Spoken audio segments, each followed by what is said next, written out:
And brought to you live via St. Louis, Missouri, this is Bombers Game Mic. I'm Paul D, and today the Redbirds break out the brooms as they go for a 3-game sweep over the Cincinnati Reds down at Busch Stadium. I apologize, I'm running a few minutes behind schedule. But one thing is for sure, unless something is going epically wrong, I'll always be ready just in time for first pitch. And the big news here coming into today, undoubtedly, is guess who's back? It's our boy at second base, J.J. Weatherholt. He's going to be leading off here, and Nootbaar, he's going to be in the lineup as well. He is at DH. So let me pull this all up for us right here, right now. So, your lineups for the Reds as the Redbirds take the field. You got leading off Dunn in center. Batting second and left is Blade. Batting third at third base is Sal Stewart. Batting cleanup at DH is Lowe. Batting fifth at first base is Steer. Batting sixth, the right fielder Benson. At short, batting seventh is McLean. Stevenson, the catcher, he's batting eighth. And then Arroyo, the second baseman, is 9 in the order.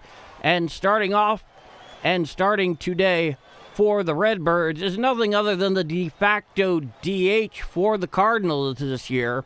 The one, the only, Michael McGreevy.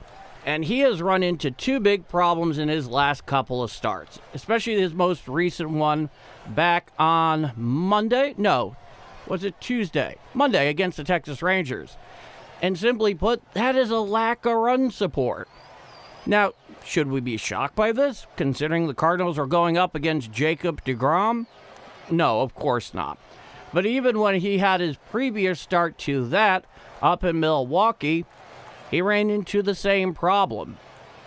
And today, going for the Reds is none other than Rhett Lowder. This is going to be his first start for the Reds in over a month, just getting activated off the DL today after spending over a month there, or I should say the IL now, after a little bit more than a month on the shelf. So, McGreevy, he's up on top of the bump. Dunn is in the box, and here's the first pitch. A ball inside, and we are underway. Join the Game Mic roll call. Let me know where you're watching or listening from. Blake Dunn's hitting .306 on the year with a couple home runs. It's a righty-righty matchup. Here's the pitch. Head on out there into shallow left center field. Over and underneath it is Vic Scott for the first out of the inning. Yes, the griefster indeed.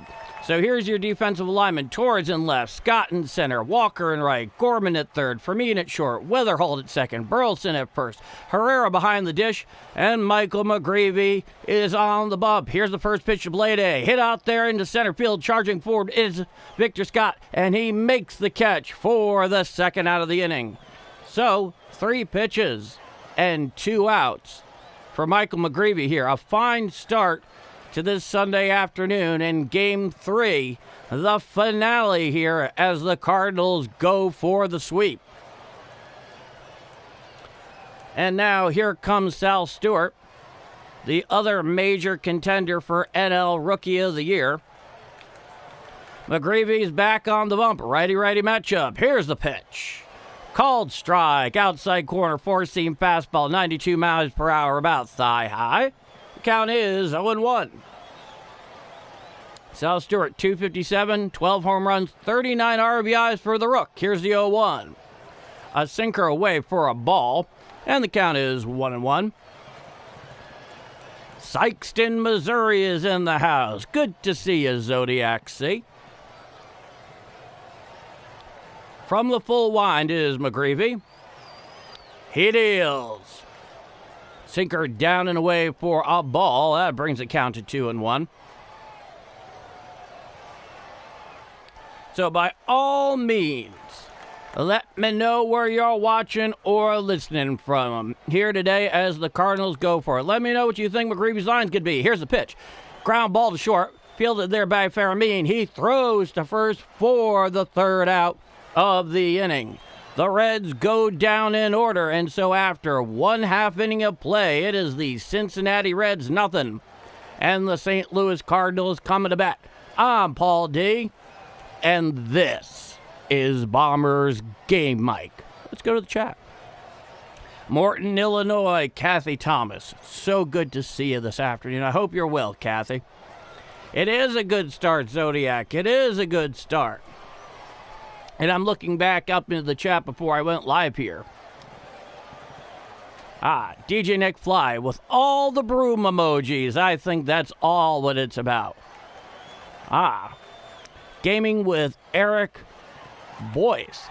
Got my Cardinals, a.k.a. JJ Weatherholt jersey. That is prophetic because he's finally back in the lineup after missing, the last 3 games with some groin soreness. So hopefully some justice in the health for our boy. More early runs, take the pressure off. Yeah, definitely. But the one thing that is nice here that we've seen so far from Michael McGreevy, he's been economical. His command has been good. Got a good ground ball out. I'll take it. So I hope everybody is enjoying their Sunday, and it's going marvelously well. So as we go here to the bottom of the first inning, let's give the Cards lineup here today. So you got J.J. Weatherall at second leading off. Batting second, playing catcher is Ivan Herrera. Batting third at first base is Alec Burleson. Batting cleanup out and right is Jordan Walker. Batting fifth at DH is none other than Lars Nootbaar. Batting sixth out in left field is Brian Torres. Batting seventh at short is Jose Fermin. Mason Wynn's getting the day off initially. Nolan Gorman, he's at third, batting eighth. And batting ninth in center field is Victor Scott II. And now here's Rhett Lowder, who's 3-3 with a 5.40 ERA, 18 walks against 27 strikeouts. Now here's the first pitch. Strike. Right down Broadway, the four-seam fastball at 94 miles per hour. Now, Rhett Lowder, he's just got activated off the IL. He's been there for more than a month. He deals. Slider down and in for a ball, 86 miles an hour. The count is 1-1. And the right-hander is known for 1, plus control. A good change. Here's the pitch. Change up away and out of the zone. The count is 2-1. He also throws predominantly about a third of the time he'll throw a sinker. So he looks to get ground balls. Here's a 2-1. A sinker away for a ball, and the count is now 3 balls and 1 strike to J.J. Weatherholt. Tucson, Arizona's in the house. Roger Baseman, good to see you here. Here's the 3-1. Foul down the third baseline and out of play, and the count is now full, 3-2. And that's largely what he's all about. He also has a slider. It's not a plus pitch for him, but it will get some swings and misses. And he'll use his four-seam fastball to change eye level. Here's the pitch. Foul tip into the glove, strike 3. So that's the first out here in the bottom of the first inning. Down swinging goes Weatherall. Now here is Ivan Herrera. He is behind the dish today with McGreevy on the mound. And in the case of Ivan Herrera, hitting .259 on the year. But ultimately, as far as Rhett Lowder here is concerned, who has, once again, an epic mullet. Here's the first pitch. A sinker inside. Did he go around? No, says Blue down the first baseline due to the check swing. Count is 1-0. David Hodge, great to see ya. 7 home runs, 28 RBIs for Herrera. Change up a ball inside. That brings the count to 2-0. So that's the story there with Lowder. and he had been on the shelf due to some sort of shoulder issue. Here's a pitch. Slider strike, outer third at the knees. The count is 2-1 for life. 17 people like, 76 people watching. To hit that button for a Cards win. Here's the pitch. A sinker inside for a ball. The count is now 3-1. It is a righty-righty matchup. From the full line, the 3-1, and it plunks Herrera for ball 4 with the sinker. So Herrera will draw a 1-out walk here.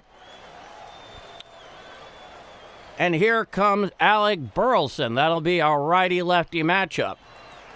So undoubtedly coming off the shelf, and this being his first start in over a month, for a guy that is a command pitcher by way of Lowder, you know, there's absolutely no doubt that his control overall, his mechanics, whatever the case may be, might not be stellar, at least initially. Runners on first. Here's the first pitch to Burleson. A sinker down and in for a ball. The count is 1-0. David Hodge, we're off to a good start. Absolutely. From the stretch, coming set is Lowder. Here's a pitch. Changeup down and in for a ball, 87 miles per hour. The count is 2-0. Infield defense clearly shaded towards right. Outfield is playing straight away. Here's a 2-0. Slider down and in for a ball, and the count is now 3 balls and no strikes. I'm calling from Brownsville, Texas, and have my broom ready. Go Cards. Cheers, Brownsville, Texas.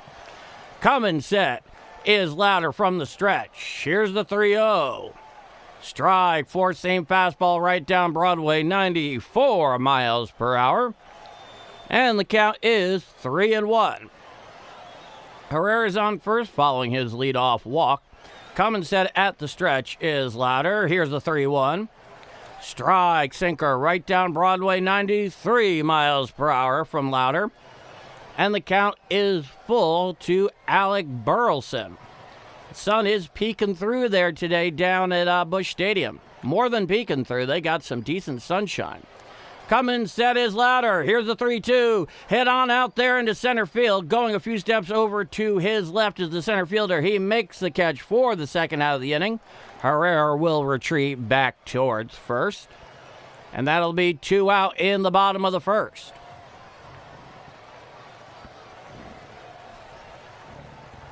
Okay, that's better. Now here's Jordan Walker, who in the last 4 games is hitting 500 with 3 home runs, 9 RBIs. So he's definitely turned it around from his struggles earlier this week against the Rangers. Here's the pitch. Slider down and away for a ball.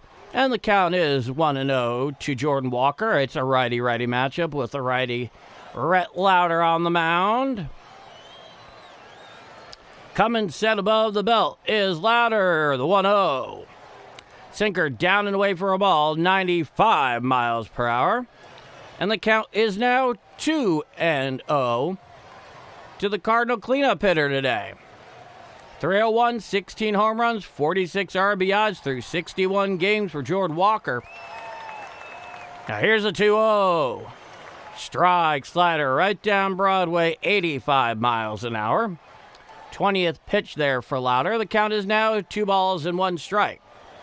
Infield defense very much aligned towards left. Outfield defense very straight away.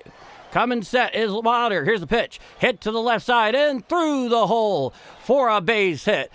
And staying right there at second is Ivan Herrera. He's not going to push it. So a 2-out single for Jordan Walker. That'll give the Cardinals runners on first and second with 2 out in the bottom of the first inning. And here comes the big hero from yesterday, none other than Lars Nootbaar. And in both of his games back, and he didn't even start yesterday, he has made an immediate impact on this team. And it's wonderful to see. Here's a pitch. Four-seam fastball down and in for a ball to the lefty Nootbaar. The count is 1-0. He is in the box. Lowder is from the stretch. He comes set. Runners on first and second. Here's the 1-0. Changeup down and away, 86 miles an hour. And the count is now 2-0. Leads off first and second. Coming set is Lowder. He deals. Strike, sinker on the outer third at the knees to Nootbaar. And the count is 2 balls, 1 strike. Lars Nootbaar is 3 for 7 with a home run, 3 RBIs in his 2 games back after off-season surgery on both his heels. Here's the 2-1. Changeup down and away for a ball, 86 miles per hour. And the count is now 3 balls and 1 strike. On deck is Brian Torres, today's left fielder. Coming set at the belt is Lowder. Here's the 3-1. Called ball 4 on a sinker in, and that will load the bases with 2 outs. Charlie, I know I'm outnumbered here, but I'm this British Reds fan is back for more after some great game calling yesterday. I come in peace, Cards fans. Please be gentle. Watching from Manchester. You are absolutely welcome here. In fact, I made one of your fellow countrymen in the UK into a Cardinal fan. So I am very familiar with British fans of National League Baseball. I don't know what it means anymore to be National League Baseball, but National League Baseball all the same. John Wilms, good afternoon, everybody. Wentzville, Missouri. Cards are grinders. Love it. Who will be the hero or heroes today? Welcome, Cincy fans. Cheers, John. So the bases are loaded with 2 out. Here's the lefty, Brian Torres. He's out in left field today. From the full wind is Lowder with the bases loaded. Here's the pitch. Four-seam fastball down and in, 93 miles per hour for a ball. And the count is 1 ball and no strike. Brian Torres through 10 games, 229, a homer, and 3 RBIs for the 28-year-old rookie. From the full wind, here's the 1-0. Sinker strike right down Broadway, 93 miles per hour. And the count is 1-1 to Brian Torres. With the bases loaded, Rhett Lowder comes from the full wind. He deals. Swinging strike on the slider in. And the count is now 1-2. Torres definitely swung at one well out of the strike zone there, but easy come, easy go, I reckon. The pond is full of ducks. Back into the box is the lefty Torres against the righty Lowder. Here's the pitch. Hit up the middle. Fielded there behind second base. Steps on second. And he is out. And that'll do it. So the Cards leave the bases loaded with 2 out. And after 1 full inning of play, it is the Cincinnati Reds nothing. And the St. Louis Cardinals nothing. I'm Paul D. And this is Bombers Game Mike. What a fine Sunday for Redbirds baseball. Am I right, folks? Am I right? Yeah, that was not a great showing offensively. To get the bases loaded there, you really hope you can convert something there. But the one thing that we have learned watching, I keep wanting to call him Rhett Butler. Rhett Lowder is that his command isn't great at the moment. His command isn't great at the moment. That's kind of be expected. That has to stop. It definitely does, Kathy. Working the pitcher was the only positive there. Yeah. Well, the idea here, I would like to think, over the stretch of this game, is to keep working him. Because in addition to everything else, since he just got activated off the IL, Tito Francona is going to protect him. He must be on a reasonably strict pitch count. So one way or another, it'll probably turn into a game for the bullpen for Cincinnati. And so we'll see what happens there. Because his command is not sharp. It's basically what you would expect for a guy that's spent over 4 weeks on the shelf. I'm not saying there hasn't been a throwing program. I'm not saying he hasn't thrown in the bullpen or done simulated games. But any pitcher will tell you there's a big difference between everything I just mentioned there and live game action. And I think that might be a little bit of what we're seeing from him. Okay, we are back for the top of the second inning. Stepping up to the dish is the DH this afternoon, the lefty Low, which I think he pronounces Lau, but yeah. Derek Lowe got there first, and he spelled his name the same way. David Hodge, we're getting there. Just a matter of time that we get this. I like the positive take, David. McGreevy's from the full stretch, righty-lefty matchup. He deals. Cutter, strike, inside, thigh high. And the count is 0-1. Checking in from Franklin County, Missouri. Cheers, Franklin County. Here's the 0-1. Swinging strike on the curveball, down and away, 76 miles per hour from McGreevy. He's ahead in the count over low, no balls and 2 strikes.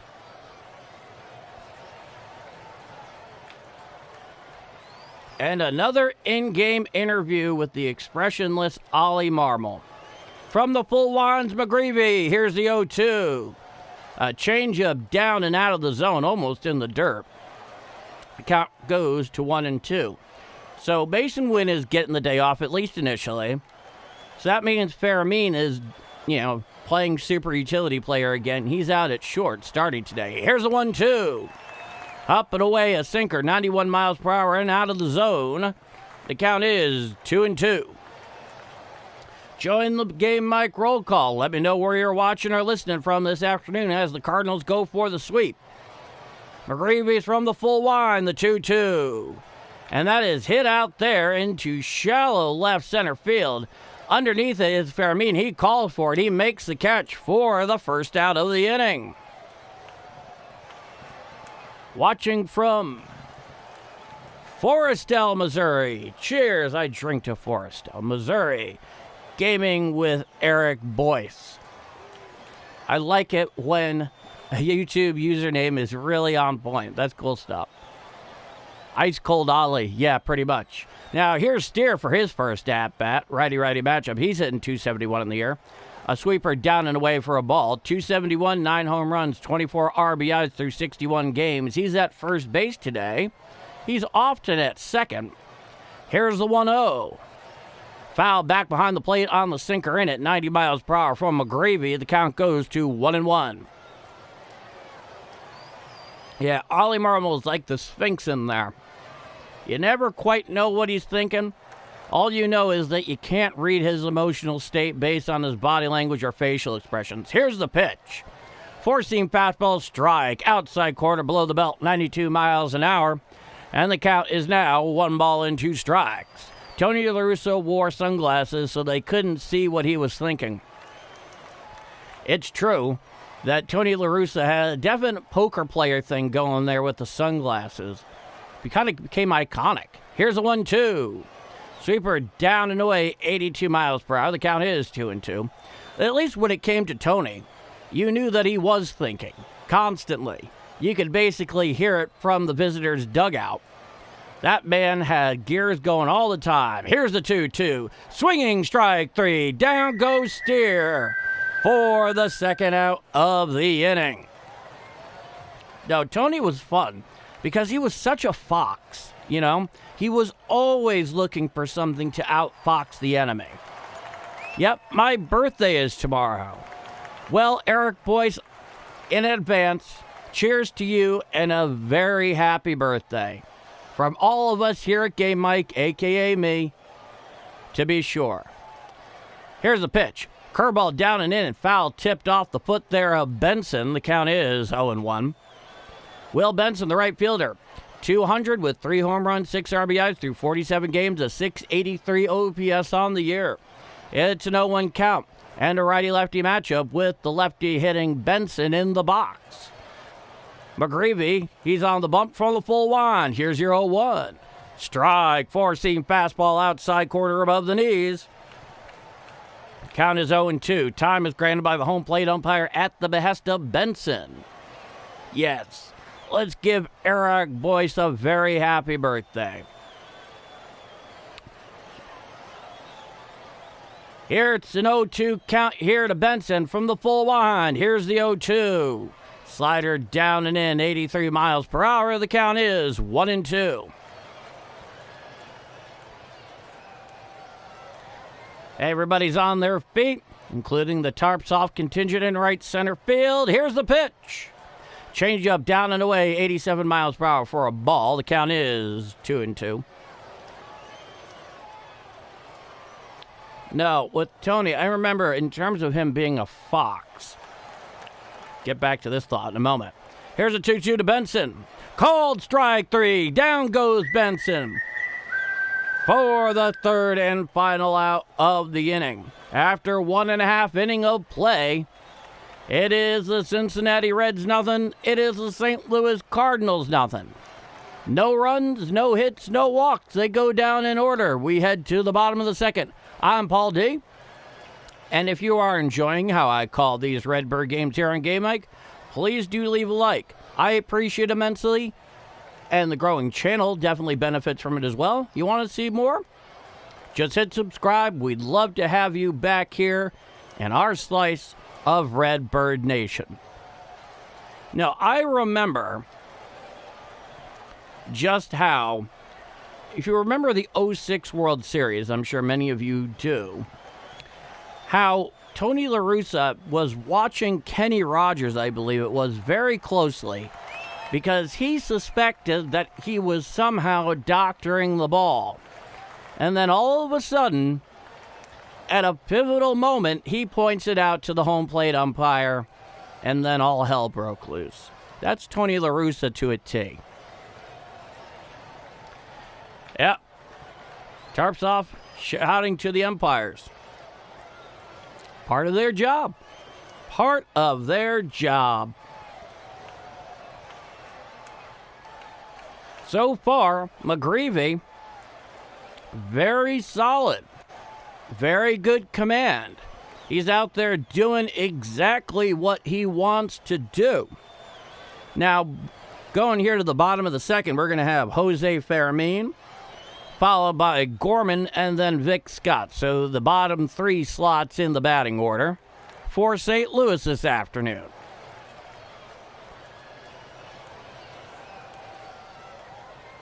And if you're just joining me here, join the Game Mike roll call. Let me know where you're watching or listening from. The righty Jose Fermin is in the box. He's at short for Mason Wynn today. Here's the first pitch from Lowder. A sinker down and away for a ball, 92 miles per hour. The count is 1-0 to Fermin, who's hitting a muscular 250 this year. Righty-righty matchup. Here's the pitch. Slider down and away off the plate, 86 miles an hour. The count is 2-0. 524 subs, 39 likes. Cheers. Here's the pitch. Strike, sinker, right down Broadway, 93 miles per hour. And the count is 2-1 Lowder deals. Slider, strike, right down Broadway, and the count is now even, 2-2 to Jose Fermin, who seems to pretty much be able to play anywhere, except for perhaps catcher and pitching. Here's the pitch, hit to the left side, but hit off of his foot. The way that thing ricocheted off his foot, you would think it was a properly hit ground ball. It just went right off and in fair territory. Let's see where exactly it got him. Right off the top of his left foot. That could not have been fun. It's a 2-2 count. Nobody on, nobody out. Here's the pitch. And he hits it out there into right behind second. Making the catch there is the second baseman for the first out of the inning. So weak contact on that. And in many ways, that is kind of Lowder's forte. He's interested in you hitting ground balls, and he's interested in you making weak contact. He will accumulate some strikeouts, but more or less he wants to screw with your timing, change your eye angle, and have you hit it on the ground.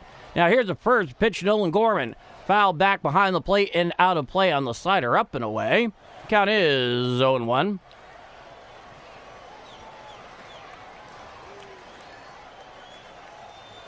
Stand by on that. I'll be able to fix that shortly. Here's the 0-1. Swinging strike, changeup down and away, and the count is 0-2. I'll have to fix that in the half inning, but I'll definitely get to it right away. From the full winds, Lowder. Here's the 0-2. Hit on up there towards second base. Fielded on the ground. Throws to first in time for the second out of the inning.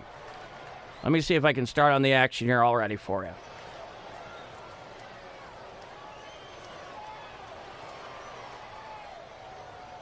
Yeah. That should be a slight improvement in the interim. Now, here is Victor Scott. It's a righty-lefty matchup, but he's in 196 with a couple home runs on the air. Here's the pitch. Four-seam fastball down and in, and the count is 1-0.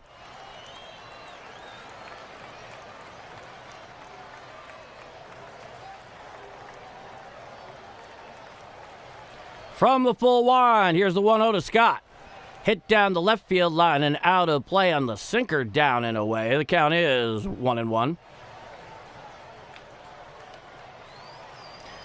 Good to see you, Joe Breeding. Thank you so much. Hey, it's good to see you. I'm glad to have you here. Now, here's the 1-1. Just off the plate with a changeup, 86 miles per hour. The count is now 2-1.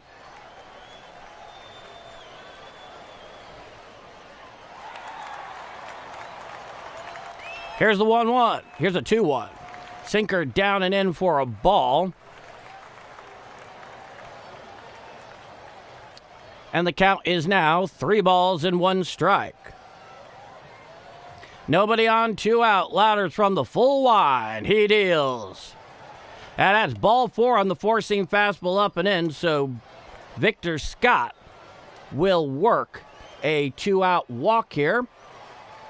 And now we go to the back of the top of the order for J.J. Weatherholt for his second at-bat of the afternoon.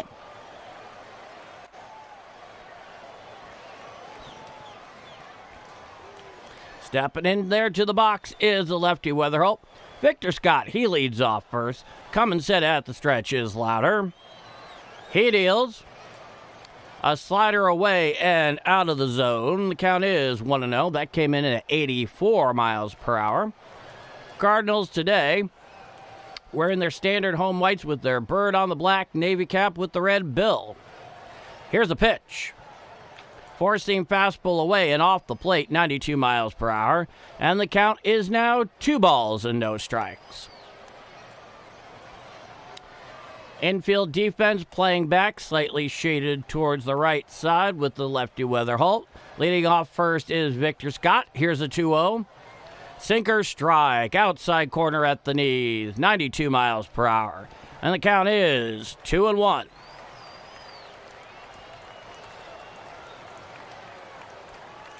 There is a runner on first with 2 out here. No score in the bottom of the second inning. It's a 2-1 count. The righty Lowder, he comes set. He deals. Going down towards second, Victor Scott, and there is no throw because the catcher can't get the ball out of his glove to throw it down there. So a stolen base by Victor Scott. The pitch is ruled a ball, so it's a 3-1 count.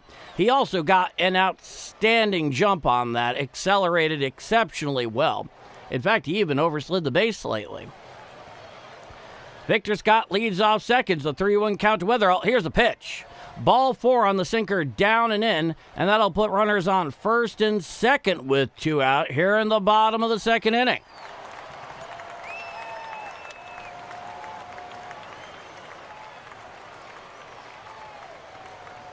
So Lowder's definitely having some control problems.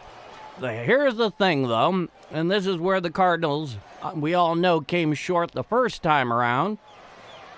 In the bottom of the first inning, was making him pay for, basically issuing all of those free passes. Now, here is Ivan Herrera for his second at-bat. Last at-bat on what would have been ball 4, he got plunked on the left arm. Lowder throws back to second. Scott makes it back with a head-first slide. So Herrera has himself a hit-by-pitch. So this is potentially his first official at-bat, second plate appearance. Coming set is Lowder. He deals. Hit on up the middle, chopped up there behind second. He steps on second, does the second baseman for the third and final out of the inning. So the Cardinals leave runners are on first and second with 2 out. They can't capitalize. We head to the top of the 3rd inning. There is no score down at Busch Stadium on this Sunday finale, where the Redbirds are going for the sweep. With that said, I'm Paul D, and this is Bombers Game Mic. Definitely an issue with a lack of execution so far for the Redbirds, but this is what we deal with sometimes. They can definitely be a feast or famine offense, unfortunately. But at some point here, if Lowder is going to keep giving them free passes, they have to take advantage of it.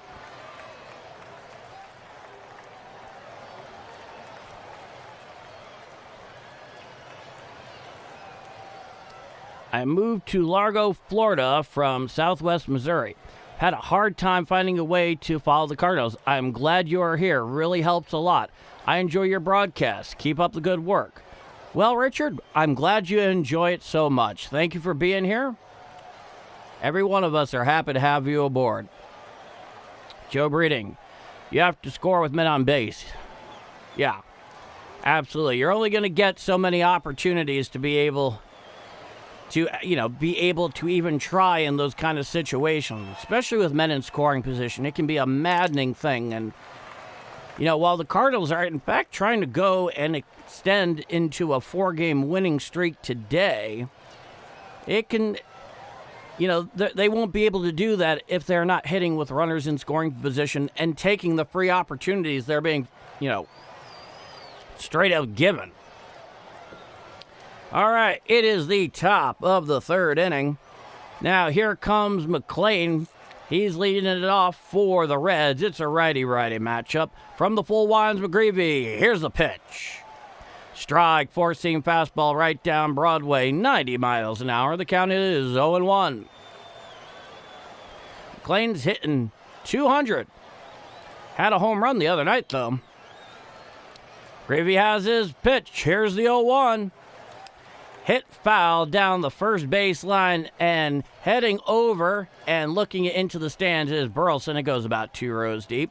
And the count is now no balls and 2 strikes. Do I remember you from the last 2 days? Yeah, of course I remember you. It hasn't been that long, man. Of course I remember you. It's an 0-2 count. Nobody on, nobody out. No score, top of the 3rd inning. 24 pitches so far from McGreevy. Here's the 0-2. A slider down and away for a ball. Floats over the lefty batter's box. To the righty hitting McLean. Count is 1-2.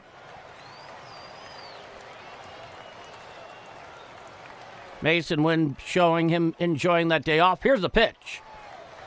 Fouled into the stands down the first baseline on a sweeper down and away. The count remains 1-2. In fact, he is talking with the broadcast from inside the dugout. It's an irksome trend, but I guess he has nothing better to do at the moment. I just hate it when they do it when they're in the field. That bugs me. Now, here's the 1-2. A 4-seam fastball just high above the belt. It was on the outer third, but just a bit too high. The count is now 2 balls and 2 strikes. Lots of baseball left. Absolutely, Kathy. McGreevy winds and deals. Hit to the right side and goes foul down the first baseline. We are the Cardinals, home of the comeback kids. Absolutely. They have that cardiac kids gene in them, to be sure. Nobody on, nobody out. 28 pitches so far from McGreevy in 2+ innings of work. Here's a 2-2. A fly ball out to center field, going back in front of the track, looking up, and it is gone. A solo home run for McLean, and that will give the Reds an early 1-0 lead. It went about 2 or 3 rows deep, just to the right of the grassy knoll in center field. I couldn't think of another thing to call it. Grassy landing in center field. It's 1-0. It's 1-0 Cincinnati. So that was the first real blemish there against McGreevy here this afternoon. And as we've seen in this series, that's the second home run McLean has hit. Now, here's the first pitch to the catcher, Stevenson. Foul tip on the sinker away, 91 miles an hour. And the count is 0-1. Yeah, he definitely needs to buckle down. No doubt. And the Cardinal offense needs to take advantage of their opportunities. There's only so many they're going to get. Here's the 0-1 to Stevenson. Four-seam fastball high and away, 92 miles an hour. And the count is 1-1. Nobody on, nobody out. 1-0 Reds. Here's the pitch. Chop foul down the third baseline and out of play on the changeup down. The count is 1-2. Roger Baseman. Grassy knoll is perfect. I'm glad there are those in the audience that know the specific reference I'm making. There's no chance of anybody hurting us from this one, though. Here's a 1-2. Chop foul behind the plate. On the curveball down and in. Count remains 1-2. 33rd pitch for McGreevy. And with the exception of that pitch to McLean, I mean, if you're going to give a home run, might as well make it the solo variety. He's been pretty good. Here's a 1-2. Foul down the first base side and out of play on the sweeper down and away. And we get to do it all over again. Lazy afternoon of baseball on the Sunday afternoon down at Busch Stadium.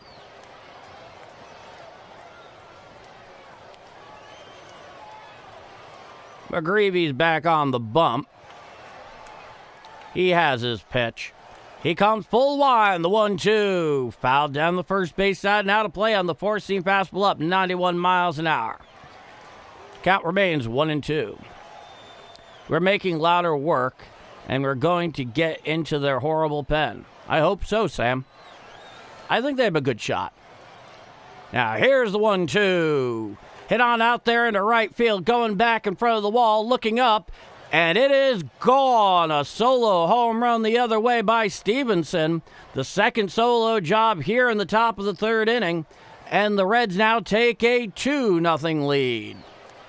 I did not think that thing had the power to go out based on how it took off the bat, but it stayed up, and it stayed up long enough. It was something of almost a clothesline or home run. It did not have a huge launch angle on it. Very deceptive off the bat. But a couple of solo home runs here in the top of the third inning. That has McGreevy and the Cards in the hole. Now here's the first pitch to Arroyo, the lefty. Strike, cutter, inside corner, about thigh high. The count is 0-1, and it's a righty-lefty matchup with the lefty hitting Arroyo. He is the 9-hitter this afternoon. Here's the 0-1. Hit to the right side and through the hole for a base hit. So, a single there by Arroyo, following the pair of solo jobs here by McLean and Stevenson. They have a runner on first with nobody out.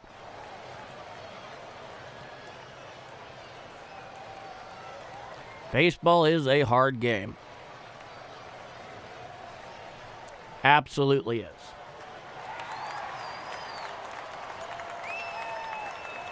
Runner leads off first. McGreevy's from the stretch. He deals to Dunn. A sinker out and away, slightly low. The count is 1-0. This next pitch is going to be McGreevy's 40th of the afternoon in 2+ innings of work. Arroyo leads off first. Coming set below the belt. He throws over to first. Back in time is Arroyo with the head first slide. And the count remains 1-0.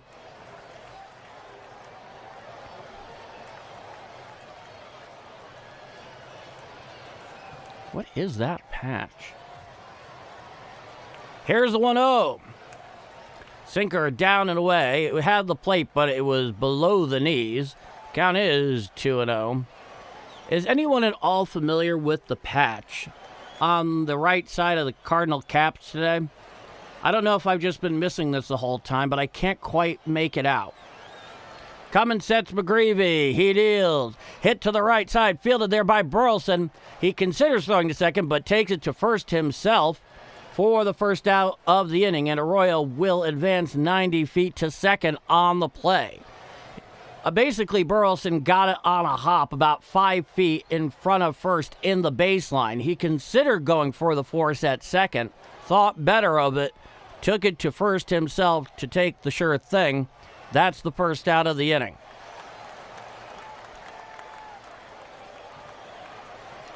Now here's Blade, and he hits a high pop there into shallow left center field. Calling for it is Torres. He makes the catch for the second out of the inning. And the runner will stay right there at second.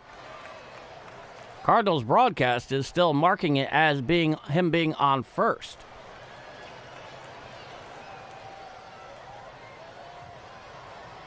Now here comes Sal Stewart, the righty hitting rookie slugger. It's a righty-righty matchup. From the stretches, McGreevy. He deals. Strike, sweeper, down and in at the knees, 81 miles an hour. The count is 0-1 for life. 50 likes, 158 people. Hit that like button, everybody. For life leading the vanguard this afternoon down in the chat for Game Mike. Here's the 0-1. Sweeper down and way and out of the zone, 81 miles an hour. The count is 1-1. So 2 already in here for the Reds after a pair of solo home runs. Arroyo leads off second. Here's the 1-1. Hit to the left side, fielded there by Fermin on a pair of hops. He throws to first in time for the final out of the inning. However, the Reds draw first blood. They put up not one, but 2 solo jobs there in the top of the third inning. We head to the bottom of the third inning. It's 2-0 Reds down at Busch Stadium as the Cards go for the sweep this afternoon in this finale of the 3-game set. I'm Paul D. I'd like to thank you all so much for being here watching Game Mike this afternoon, spending part of your Sunday with me, catching some of your Redbird action right here.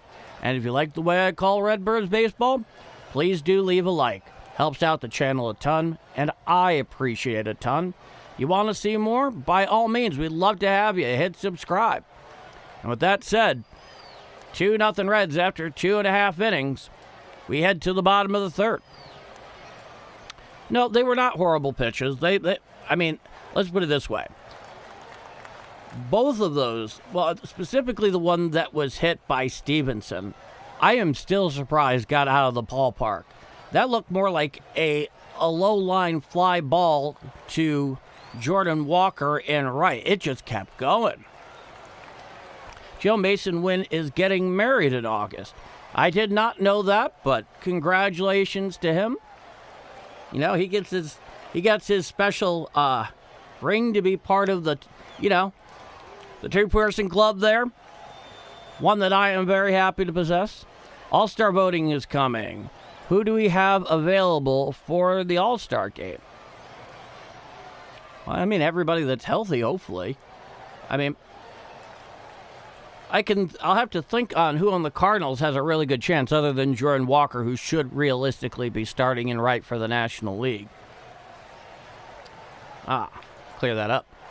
All right. Alec Burleson, he's on up here for his second at-bat this afternoon.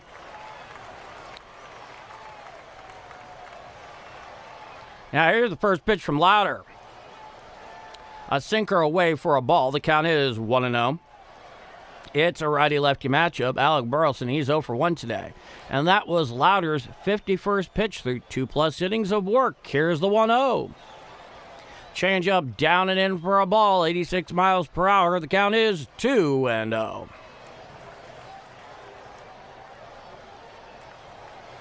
I think Burleson will also have a pretty good shot at making the All-Star team. Here's a 2-0.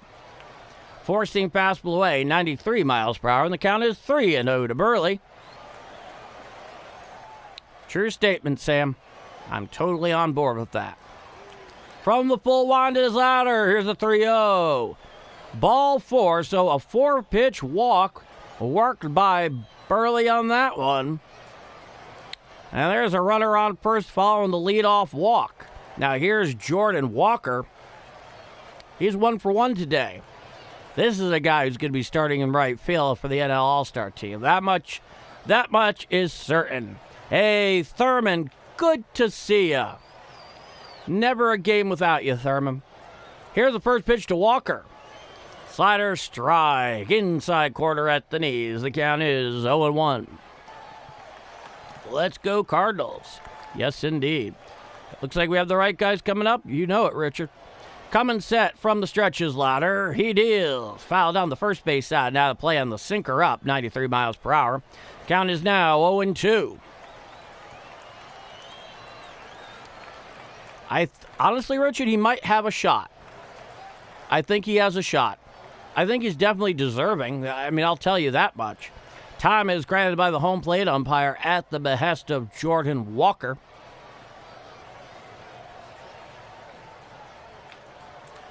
One for one with a single. 304, 16 home runs, 46 RBIs through 61 games. Here's the 0-2. Hit right back behind home plate, four-seam fastball. Jordan Walker undoubtedly would like to have that one back. And the count is 0-2. Burleson leads off first. He drew a leadoff walk. Here's the pitch. Swinging strike three on the slider, down and away for the first out of the inning. So Walker goes down hacking. Those breaking balls down and away can very easily be his bugaboo. We've seen this more than once. Now here's Lars Nootbaar for his second at-bat. Walked back in his first at-bat. He has made such an impact since coming back. Now here's a pitch. Sinker strike, outside quarter below the belt. And the count is 0-1. It's good to see him back and healthy. Here's the 0-1 pitch. Fouled straight back behind the plate on the changeup, down and away. Count is 0-2. That thing had perfect fading action away from the lefty Nootbaar and perfect arm side action from Lowder. Burleson leads off first with one out. It's an 0-2 count, righty-lefty matchup. Here's the pitch. Swinging strike three. Foul tipped into the glove of Stevenson for the second out of the inning. It's fitting. And I've tried to make it my own, Roger. And yeah, I do like it. It's a good word. It's probably a little strong for what is in fact happening there, where it's more of a request, where sometimes a behest almost borderlines on a demand, but you get the idea. Here's the first pitch to Torres. Four-seam fastball up and away and out of the zone. The count is 1-0. It's a quirk of mine, calling a game. Brian Torres 0 for 1, grounded into the fielder's choice last time up. Coming set at the belt is Lowder. Righty-lefty matchup. Here's the pitch. Check swing on the slider, down and in. Did he go around? No, says Blue down the third baseline. The count is 2-0. 60 people like, 200 people watching. Hit that like button, everyone, and let's get the sweep Cardinals for life. Hitting the pavement. Here's a pitch. Fouled down the third baseline and out of play on the sinker up and away. 93 miles an hour. The count is 2-1. Miami just tied up 1-1, listening to the Rays on the radio and watching you on YouTube. I'm in good company. Coming set at the belt is Lowder. Here's the 2-1. A sinker away, 93 miles per hour for a ball. The count is 3-1. I'm a Rangers fan and live here in Arlington, Texas. I have Burleson and Walker on my fantasy team. Enjoy watching your coverage of the game. Well, thank you so much. Here's the 3-1. Four-seam fastball up and away for ball 4, so Torres will work a 2-out walk, and that'll put runners on first and second with 2 out. That was the 66th pitch by Lowder. Wink, wink, nudge, nudge. Well, Kelly Taylor, I've been to Arlington a number of times in my life, mostly for sporting events. I'm a fan of the Metroplex. It's always good to see a Texan show up in our ranks. And I'm glad you're enjoying the coverage of the game.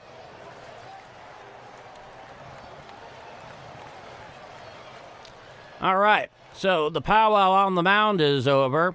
And here comes Jose Fermin. He's 0 for 1 this afternoon. He's got a couple of ducks on the pond, one of them in scoring position down at second in the person of Alec Burleson. He's 0 for 1 with a pop-up. 247, 2 home runs, 10 RBIs through 35 games in part-time action. Now here's the first pitch. Slider down and away and in the dirt. Keep it in front of him is Stevenson. The runners stay right there. And the count is 1-0. Saying Metroplex, I definitely believe you. It's a place that I spent a lot of time in my life. Family members and whatnot living there. Spent a lot of summer there. Here's the 1-0. Chopped down the third base side, now to play on the sinker down and in, 94 miles per hour. 8-1-7. Count is 1-1. Are we Cardinal fans or baseball fans? I always like to think we are both. Primarily Cardinals, but Cardinals fans, in my experience, do appreciate good baseball. Here's the 1-1. Hit on out there in the left field. It goes well high and just breaks foul a few feet over and about 12 rows deep into the left field stand. The way he was looking at it, I swear it was like he was posing for a statue, was Jose Fermin.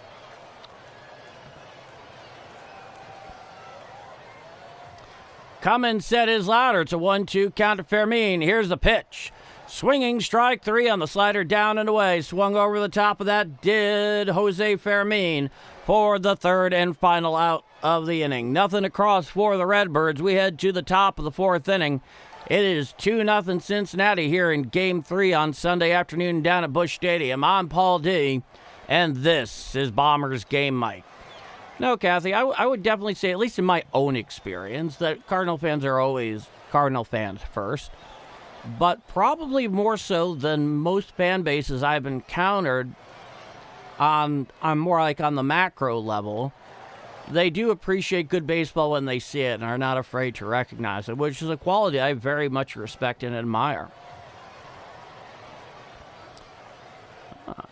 Josh Bradley, let's go Birds. Cheers. Raja. If you're a Cardinals fan, you're a baseball fan. That's largely what I've observed.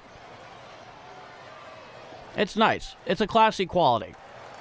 It's a classy quality, and that's something that so rarely comes around in sports, whether the modern day or yesteryear. If you love baseball, you'll love the Cardinals. Cheers, Richard. Oh, yeah, absolutely, Kathy. What are we going to do swinging at pitches out of the zone? Got to be better than them. Yeah, they do. Our history speaks for itself. Yes, it certainly does.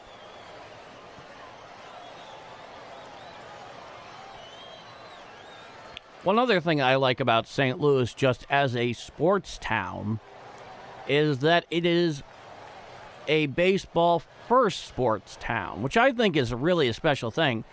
Now, there's Trisk. Congrats on your sub count. So you hit 500 yesterday. We went to see Tom Grossi in Houston. Trisk, I want you to tell me about that in the chat. I mean, you don't have to write a novel, but I'm curious what your experience was like seeing him down there on the 30 and 30 tour. My opinion on the May trade rumors. I'll get to that momentarily. Now, here's a lefty low in the box. Hit on out to left field, and he serves it into left field for a base hit. Playing it near the line is Torres. And so a one-out single there by Lowe. Start off the action in the top of the fourth inning. Here's the thing right now, and I think this kind of goes kind of across the board at the moment for the Cardinals. It's a rebuilding year. May is on, I think, a one-year deal for $12 million, something like that. The Cardinals are going to have to really compete and be right there, especially in the wild card, if they don't want something like that happening. Now, here's the first pitch to Steer. Strike, outside corner. 89 miles per hour. The count is 0-1. Because most anybody that has trade value that's not a foundational piece for the long term, I think we can recognize who that is. Coming set is McGreevy. He deals swinging strike on the changeup, down and in, swung over the top. That did steer, and the count is 0-2. They're going to become trade targets. Now, if we're in the middle of July and they're still, sitting atop, that first wild card spot, or who knows, maybe even the division itself, hard to imagine at the moment. Time is granted by the home plate umpire at the behest of Steer. The count remains 0-2. Those rumors are going to swirl around, and they're going to swirl around for good reason, because if for some reason the Cardinals do fall out of it, Chaim Bloom is going to extract all the value he can from the pieces of value he can trade. Here's the 0-2. Swinging strike 3. Down goes Steer for the first out of the inning. I think we should stand pat this year. Josh, I hope you're right. Eric Boyce, I'm hoping they keep Lars Nootbaar. If they're in contention legitimately, I think they stand pat and they will. But if they are not, Chaim Bloom is going to extract value from trading him. Now, here's the first pitch to Benson. Gets away there from Herrera. Moving up to second on the play is the runner from first. It's a 1-0 count. Count is 1-0. But whatever it is, whatever help the Cardinals need are either going to come, one, from inside the system, or two, picking somebody off the scrap heap. They're probably not going to trade for anybody. But they may trade away people depending on the stands. Here's the 1-0. Cutter foul tipped off the bat handle there of Benson on almost like an excuse-me-check swing. Count is 1-1. Will Benson, he's 0-1 with a strikeout earlier. Runner leads off second with 1 out. Infield defense clearly shaded towards right with the lefty Benson. Here's the pitch. Called strike, four-seam fastball, whispers over the black of the outside corner at the knees, and the count is 1-2.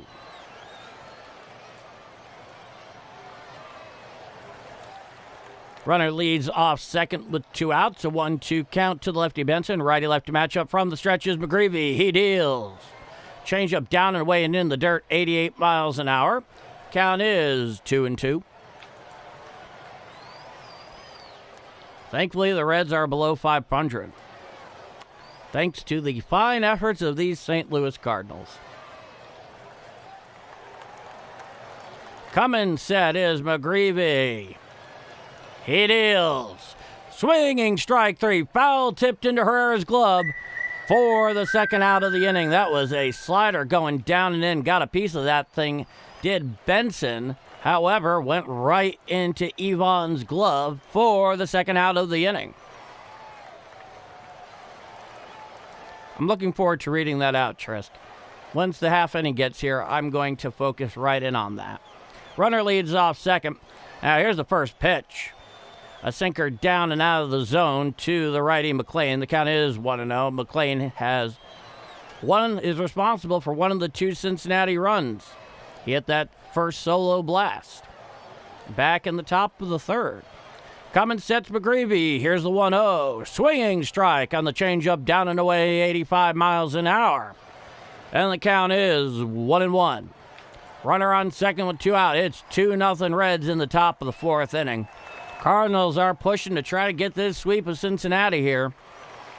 Here's the 1-1. Called strike, four-seam fastball, outer third below the belt. The count is 1-2. The higher-ups have never liked our Cardinals. This is a team that, other than Cardinals fans, nobody thought was possible what they are doing right now. Here's the pitch. A sinker down and away out of the zone, 92 miles an hour. The count is 2-2.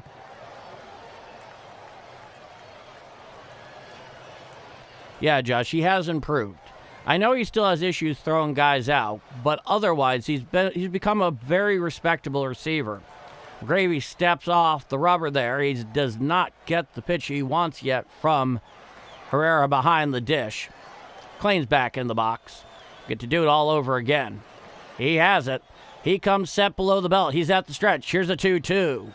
A changeup bounces out in front of home plate, 88 miles an hour. The count is 3-2. Big market teams have always hated us. Well, they can hate us, they can like us, doesn't really matter. The Cardinals have always found their way.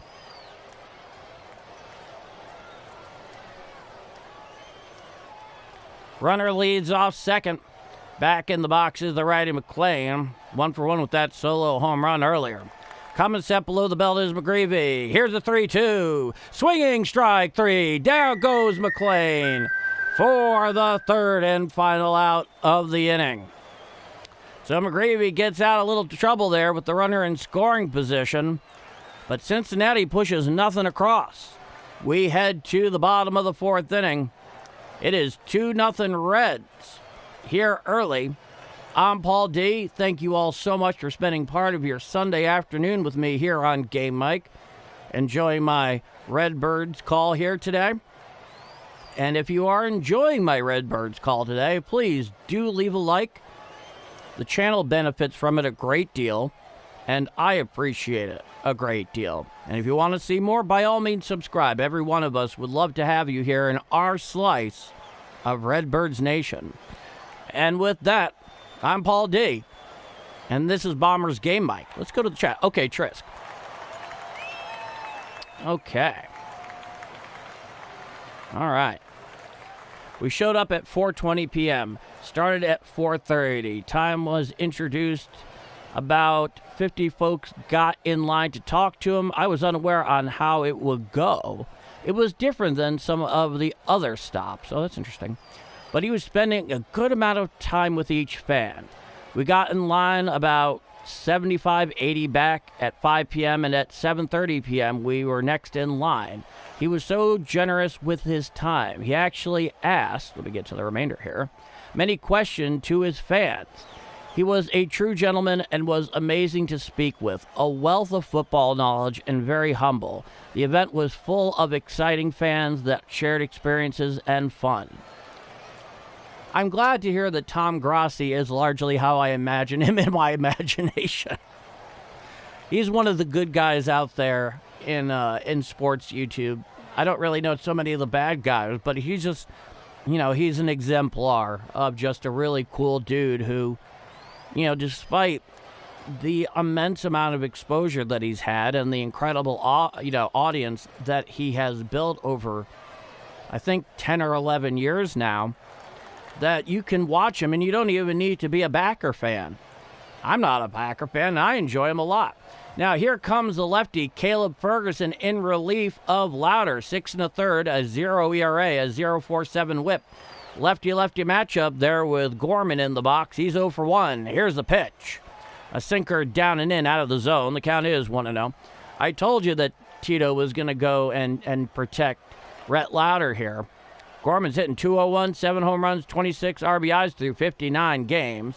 Common set is the lefty Ferguson. He deals. Swinging strike on the sinker, up and in, 91 miles an hour. The count is 1-1. So we are officially in that Reds bullpen. Let's see how it goes. Nobody on, nobody out. Ferguson comes set. He deals. A cutter out and away for a ball, 88 miles per hour. The count is 2-1.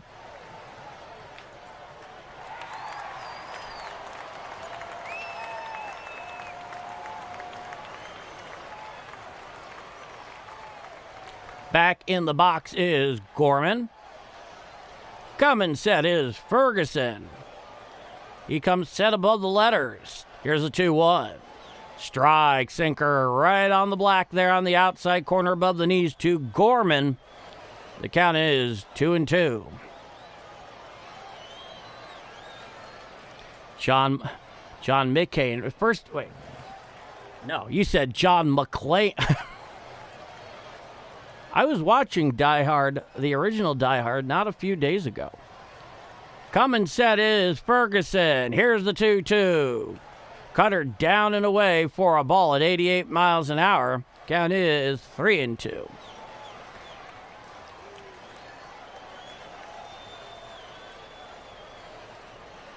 Interesting, Roger. Here's the 3-2. Hit to the right side. Right there to the first baseman. Takes it to the bag himself for the first out of the inning. So, a ground out. Number 3 and the putout. And that's the first out here. So the lefty Ferguson is in relief of Rhett Lowder. Now here comes the lefty Vic Scott. He walked earlier, had a stolen base, uncontested as I recall. He's hitting 196 on the year. Coming set is Ferguson. He deals. Foul back behind the plate and up and in with the sinker.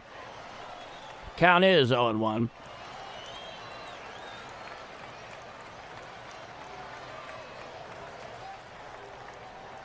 As usual, the third baseman playing up on the grass there for Victor Scott. Here's the 0-1. Cutter away for a ball. The count is 1-1. Yeah, pretty much that has become the playbook around Major League Baseball. Every time Vic Scott comes up, bring in that third baseman onto the grass. It is not an unfair anticipation. Here's the 1-1. Swinging strike on the cutter away. Swung over the top of that one, did Vic Scott. 88-mile-per-hour cutter. And the count is 1-2 from the lefty Ferguson. Nobody on, 1 out. It's 2-0 Cincinnati here in the bottom of the fourth inning. Coming set is Ferguson. He deals. A sinker down and away, well out of the zone, 91 miles an hour. The count is 2-2. You know, Trisk, it's funny. It's both a Christmas movie and a movie you can watch any time of year. It's a strange combination. I've heard the debate, though. Coming set. He deals. A sinker just off the outside corner. A good eye there by Victor Scott. And the count is now 3 balls and 2 strikes. On deck is J.J. Witherell. He's back after missing the last 3 games. Here's a 3-2. Ball 4, so Vic Scott works his second walk of the afternoon with 1 out in the bottom of the fourth inning. Q-Man, hello, Paul and chat gang. Q-Man, Dixon, Missouri is in the house. Felicia Cooper, let's go Cards. Cheers. Thought we were relating Packers-oriented stories. Well, certainly. Here's a pitch. Strike, outside corner. Just around the knees to J.J. Witherholt. The count is 0-1. Victor Scott leads off first with the lefty Ferguson on the bump. Here's the 0-1.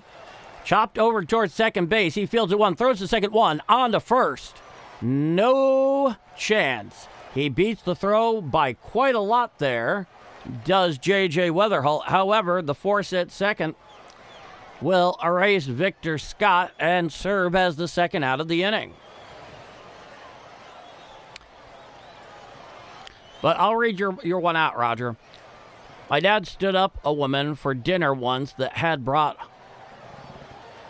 Paul Horning to meet him.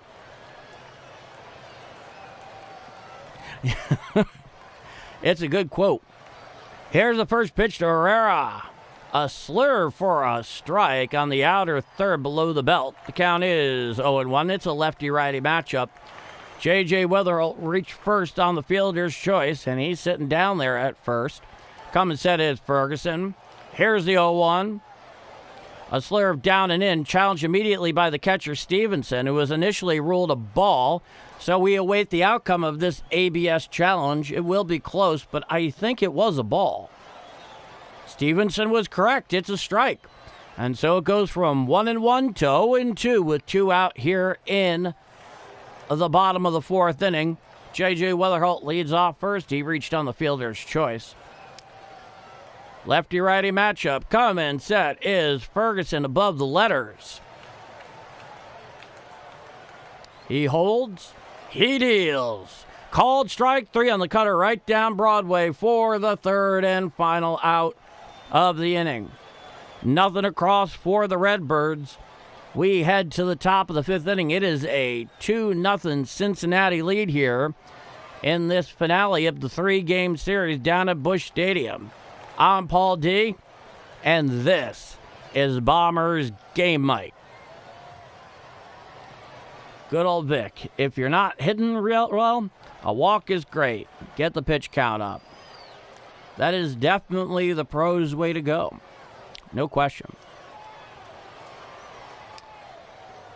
Yeah, the Cards are having a little trouble breaking through offensively today. We'll see where it goes from here. McGreevy should be out for his 5th inning of work. Let's see how many pitches he has thrown here today. Okay, so coming into his 5th frame of work, McGreevy has thrown exactly 60 pitches, 40 of which have been strikes. So he has been efficient. He's just on the wrong side of this one at the moment. Yeah, I was a little surprised that Herrera took that thing right down Broadway myself, but sometimes baseball can be rather inexplicable, especially when you're watching others play it. It's like, what are you doing, man? What are you doing? What's going to be interesting to see, however, is if Jimmy Crooks does begin panning out as a legitimate major leaguer. I mean, does Herrera largely become a full-time DH? Do they find another position for him? You know, I wondered about that. Because Jimmy Crooks, you know, we've got him a handful of games since getting called up. And we're going to get our first real extended look at him. Pies is obviously, the odd man out, at least at present. Now, here comes Stevenson in his last at-bat. He hit a solo home run out to right field. Just stayed up long enough to get over that wall. Q-Man. As right fielders go, Cards, who would you rather represent our Cards, Jack Clark or Silent George? Here's the pitch. Hit on out there into center field. Coming in is Victor Scott. He's underneath it. He makes the catch for the first out of the inning.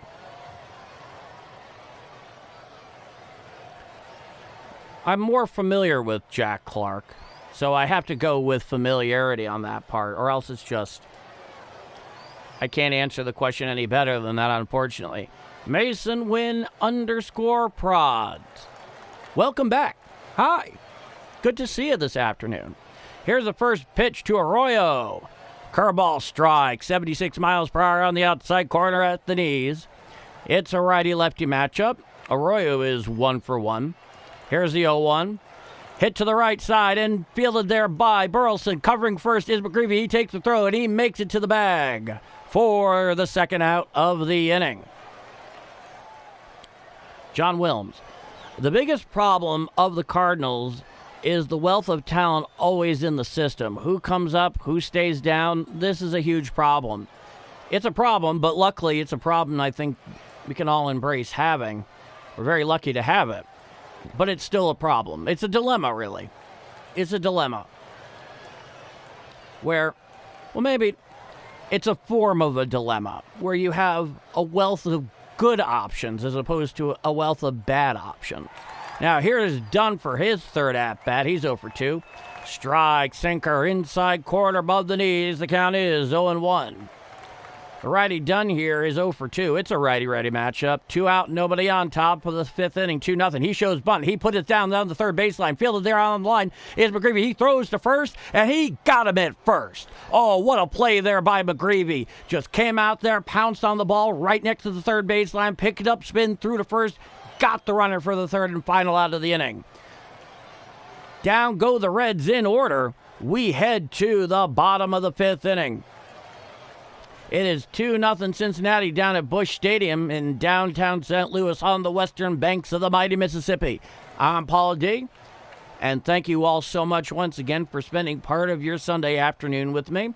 If you're enjoying my call for the Redbirds today, please do leave a like. It helps the growing channel a lot. and I appreciate it immensely. And if you want to see more, by all means, hit subscribe. All of us would love to have you join our slice of Redbird Nation right here on Game Mike. With that being said, me here, you there, 2-0 Cincinnati going to the bottom of the 5th inning. I'm Paul D. And this is Bombers Game Mike. Mason Win _prods. Get the brooms out. I hope they do. For life, let's go Cardinals. You know it. Josh. He was the first baseman for the Cardinals. I'm talking about, like, visual knowledge. You know, having familiarity. Anyway, head to the bottom of the 5th. Leading off here in the bottom of the 5th inning when they get around to it, it's going to be Alec Burleson, followed by Jordan Walker, and then Newt.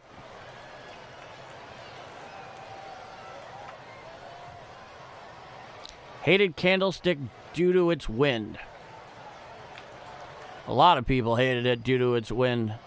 That was apparently one of the most uncomfortable places to see a baseball game in its time.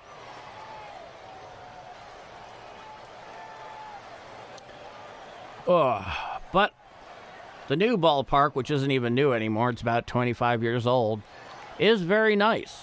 And even though it's right there on the water, not nearly so bad. Now, here's the righty Chris Paddock. 3 games, 15 innings pitch, a 5.0 ERA, and a whip of 1.08. He's coming in relief here following Ferguson, who relieved Lowder, who started this game. Here's the pitch. A big curveball for a strike on the outer third above the knees to Alec Burleson. Count his own one. It's a righty-lefty matchup. Here's the 0-1 from Paddock. Change-up down and away for a ball at 84 miles per hour. The count is 1-1.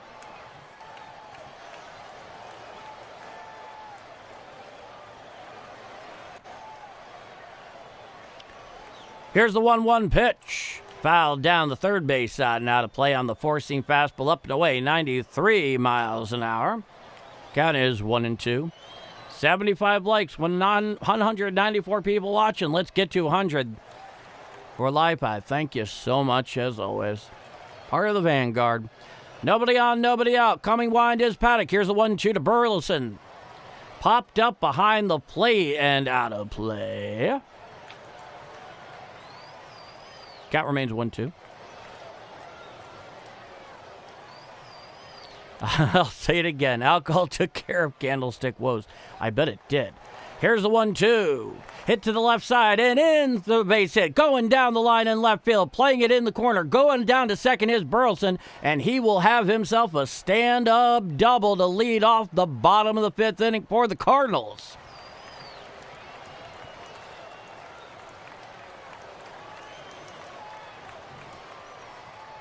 Yeah, he just put an inside-out swing there on that pitch down and away. Steered it right down the left field line. Made all the way to the corner, and he made it into second standing up. Now here comes Jordan Walker. He's 1 for 2. Struck out swinging his last at-bat. Cummins set his Paddock from the stretch. He sets at the letters. Here's the pitch. Head on out there to left center field, and it'll split the outfielders and go all the way to the wall. Rounding third, coming home is Burleson. He will score, and that'll be a stand-up RBI double for Jordan Walker, and that will make it a 2-1 Cincinnati lead. Oh, Jordan Walker just jumped all over that pitch, and the lead has been cut in half. Oh, yeah, that was some excellent hitting there by Jordan Walker. Beautiful stuff. Beautiful stuff. Right there underneath the blue gray belt sign and the left center field wall. So a pair of successive doubles leads to the first Cardinal run of the game. Walker leads off second. Now here's Nootbaar for his next at-bat. He's 0 for 1. Curveball strike right down Broadway, 76 miles an hour. The count is 0-1. He's 0 for 1 for the walk. In his 2 games, hitting .375. Not bad. Home run, 3 RBIs. That home run was big yesterday. Cummins sets Paddock. Here's the 0-1. Changeup down and in, 83 miles per hour. The count is 1-1. So the Cards, they get right to work on Paddock. Coming from the stretch is Paddock. It's a righty-lefty matchup. Bottom of the fifth, 2-1 Cincinnati. Here's a pitch.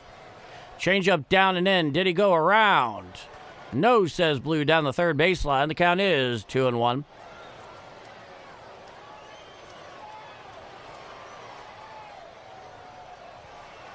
Leading off second is Jordan Walker. Pop Warner, the third base coach. Great names. Here's a pitch. Cutter down and in for a ball, 88 miles an hour. The count is 3-1.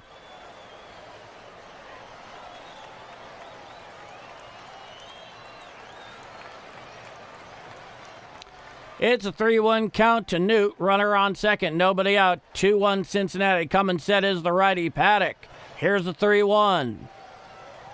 And it's called a ball, challenged immediately by Stevenson. Newt definitely thinks it was a ball, but we await this ABS challenge. And the call is overturned. It is a strike, and it is a full count to Lars Nootbaar. With a runner on second and nobody out in the bottom of the fifth inning. Stevenson has had a very successful afternoon with his ABS challenges. Coming set is Paddock. Here's the 3-2. Called strike three. Down looking goes Nootbaar for the first out of the inning.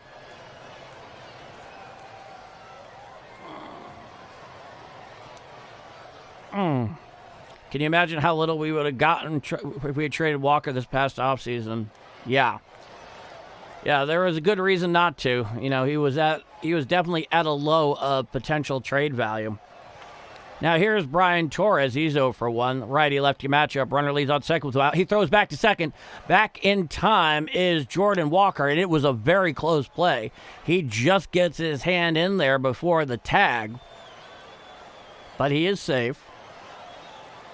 13 pitches so far for Chris Paddock. Runner on second with one out, bottom of the fifth inning. It is 2-1 Cincinnati. Here's the first pitch to Torres. Hit on out there to right field. Going back towards the wall, looking up, and it is gone. A 2-run home run for Brian Torres. And that will give the Redbirds a 3-2 lead here in the bottom of the fifth inning. He just connected on a pitch right down Broadway, just got over the wall in right field. And that is the first Cardinal lead of the game. That is a 1-out, 2-run shot by the lefty Brian Torres to right. And the Cardinals are finally getting to that Reds pitching. Yes, indeed. Trayvon Jones, let's go. You know it. 4 live. Let's go Cardinals. Yes, indeed. And there's all the smoke from the fireworks. Strike, a curveball right down Broadway to Jose Fermin, who's 0 for 2. The count is 0-1. And Brian Torres, he's wearing the pendant. Here's the pitch. A curveball hit down the left field line, goes well foul. The count is 0-2. Kelly Taylor, fire, you know it. Yeah, definitely got some fireworks going, both literally and figuratively for the Redbirds. Here's the 0-2 pitch. A sweeper bounces out in front of home plate for a ball, 82 miles per hour from Paddock. And the count is 1 ball and 2 strikes. 16 pitches by Paddock. So there's still 1 out, nobody on here. Jose Fermin, here's the pitch. Changeup down and away, 85 miles an hour, and the count is even at 2-2.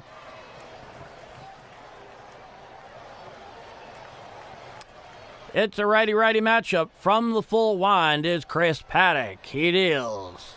Chopped over towards short, fielded on a hop there. Throws to first in time for the second out of the inning. So a ground out to short for Jose Fermin. which coincidentally is the position he's playing today with Mason Wynn having the day off. And there are 2 outs here in the bottom of the 5th.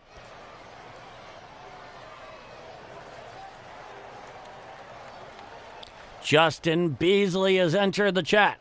Here's the pitch to Gorman.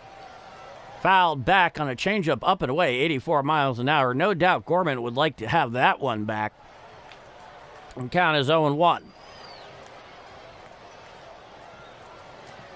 So the Cards have pushed 3 across here against Paddock. Here's the pitch. Changeup down and in for a ball, and the count is 1-1. Nolan Gorman has been mired in an absolute offensive quagmire. He's 0 for 2 today. Here's the 1-1 pitch. Swinging strike on the four-seam fastball down and in, 92 miles per hour. Swung right underneath that one, did Gorman. The count is 1-2. If he was right, most left-hand hitters with a four-seam fastball down and in their natural swing path would have found a way to connect with that one. Here's the 1-2. Change up away and off the plate, 84 miles an hour. The count is 2-2. It's a righty-lefty matchup. Gibby was one of a kind.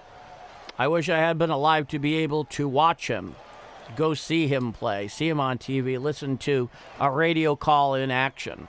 He's one of my favorite Cardinals of all time. Here's a 2-2. There's a fly ball to shallow left field. Given chases the shortstop. He's underneath it. He makes the catch for the third and final out of the inning. But not before.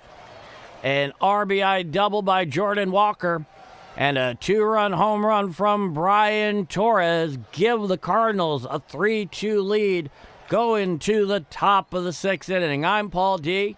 Thank you all so much for spending part of your Sunday afternoon with me here on Game Mike. If you like my call of Redbirds action, by all means, please do leave a like. It helps this channel out a great deal, and I appreciate it a whole lot. You want to see more? Hit subscribe. We'd love to have you aboard. With that said, 3-2 Cardinals going to the top of the 6th. What's happening in the chat? It's really good to see you, Justin. I know you're just popping in, but still, it's good to see you. Gibby was so dominant. They raised the mountain the next year. The thing that always impressed me about looking back on Bob Gibson, I mean, the stuff was one thing, but the mentality is the thing that really impressed me. When he was on the mound and he was starting that day, he was just savage. Any hitter who stepped into the box, didn't matter, it was his plate. You didn't dare dig in against him any more than you dare dig in against Nolan Ryan. And it's a part of the game that's been lost, unfortunately. It's not part of the modern era. I wouldn't mind having it back, but that doesn't seem to be the way the wind is blowing right now. All right, we are back for the top of the 6th inning. 3-2 Cardinals. Leading off is the left-handed hitter, Blais, who's 0 for 2 today. I believe McGreevy will be out for his 6th frame of work. Indeed he is. Strike right down Broadway. A cutter, 86 miles an hour. The count is 0-1. From the full wind, he deals. Curveball down and in the dirt, 78 miles an hour to the lefty Blady. It's a righty-lefty matchup. So far, McGreevy, now in his 6th inning of work, has thrown 67 pitches, very economical, and he's finally getting run support. Here's the 1-1. Forcing fastball up and in, out of the zone, 90 miles an hour. The count is 2-1. 5 likes to 100. Hey, guys, thank you. It would be 9 games in a row. Well, you are one of those that I have to thank for that, Justin Beasley. Just like For Life, Trisk, Ronald Lyle, who's I have not seen today, but I hope he's well. Here's a 2-1. Sinker up and away and out of the zone, 90 miles an hour, and the count is 3-1. Yeah, digging their graves, yes. Exactly. That's what you did if you tried digging in. Here's a 3-1. Chop foul down the first base side and out of play, 91 miles an hour. The count is full, 3 balls and 2 strikes. To the leadoff hitter here in the top of the 6th plate for Cincinnati. Another tight game here being played by the Redbirds. And you can't count them out of it, that's for sure. From the full line, McGreevy deals. Hit on out there into center field.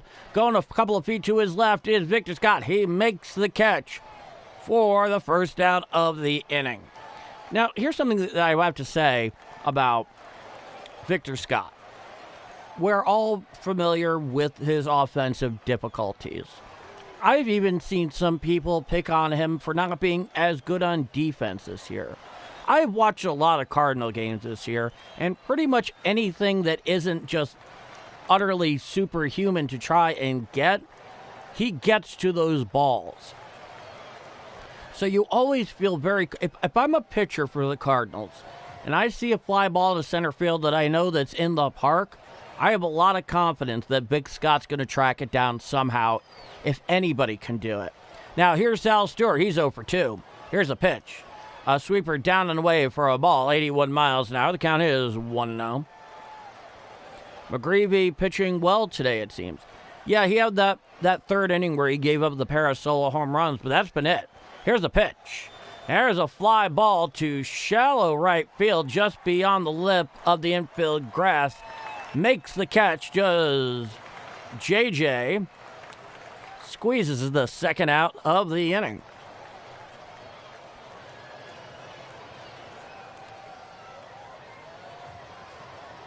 Nobody on, 2 out here in the top of the 6th inning. It is 3-2 St. Louis. After that amazing bottom of the 5th. Now here's a lefty low. Change up away, and the count is 1-0. It's a righty-lefty matchup. Below, or Lau as I think he pronounces it, is 1 for 2 on the afternoon. The next pitch is going to be McGreevy's 75th through 5 2/3. Here's the 1-0. Strike, four-seam fastball on the outer third, right at the knees, 91 miles an hour.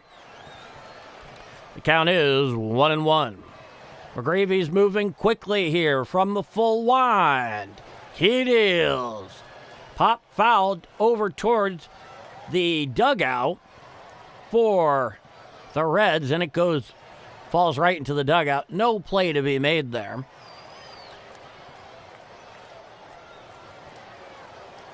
It's possible. It's possible, John. I don't know. But I do know this, is that when there's a ball hit to center field, if anybody's going to make a catch on that play, anybody in baseball, it's going to be Victor Scott. It's a 1-2 count to Low. From the full winds, McGreevy. He deals. Fouled straight back on a four-seam fastball up and in, 92 miles per hour. Q-Man. Gibson from pinky to forefinger were all the same length, he said. That was the reason why his very late break on his balls. He also played for the Harlem Globetrotters. I didn't know that about him, actually. That's really neat. Common sense McGreevy, the 1-2.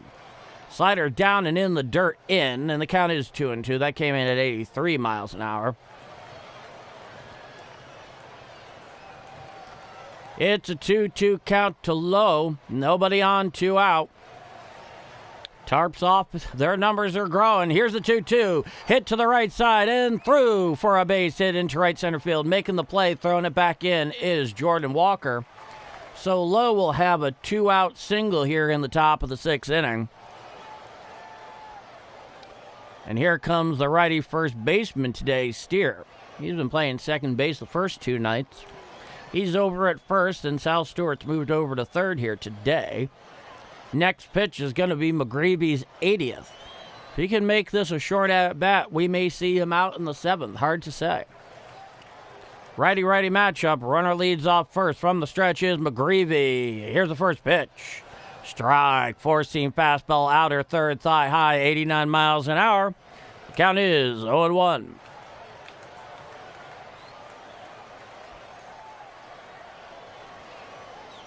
McGreevy comes set below the belt. Righty-righty matchup. Here's the 0-1. Just off the plate, a sinker. About thigh high, 91 miles an hour, and it's a ball. It counts 1-1.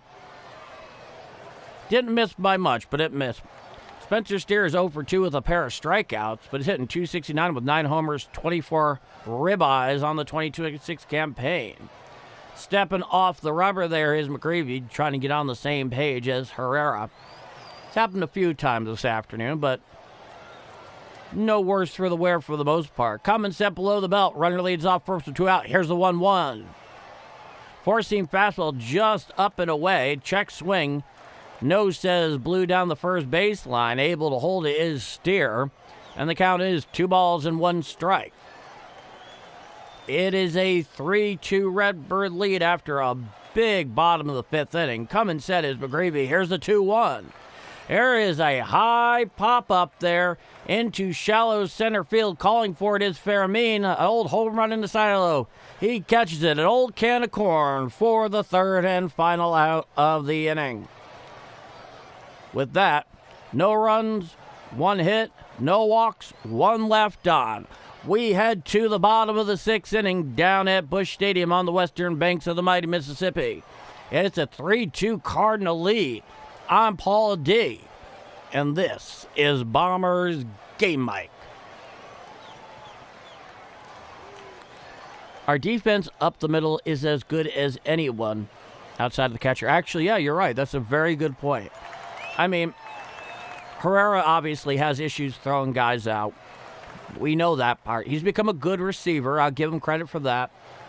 You know, Jimmy Crooks, as we see him more, you know, initially he was most noted for his defensive prowess, which I think is interesting. It's his left-handed bat that's come around in recent years that's made him into something worth anticipating, and you really hope matures and comes forward here as he gets settled in the big leagues. 99 likes, 235 people. Hit that like button so we can get that live stream out there on YouTube. For life, you're awesome. McGreevy has done a nice job. Yeah, he has, Sam. Love the energy in these streams. Keep it up.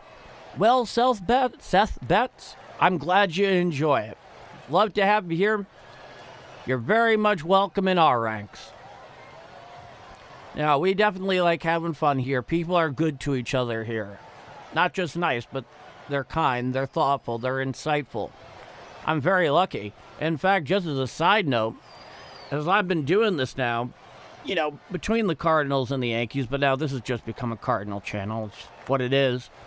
It wasn't until yesterday that we actually had some legitimate jerks show up in the chat. It was the first time that I've ever had to give anybody the heave-ho. Now, here's the first pitch to Victor Scott. A curveball down and in on the inside corner for a strike. The count is 0-1. I'm very, very fortunate that hasn't happened prior to that.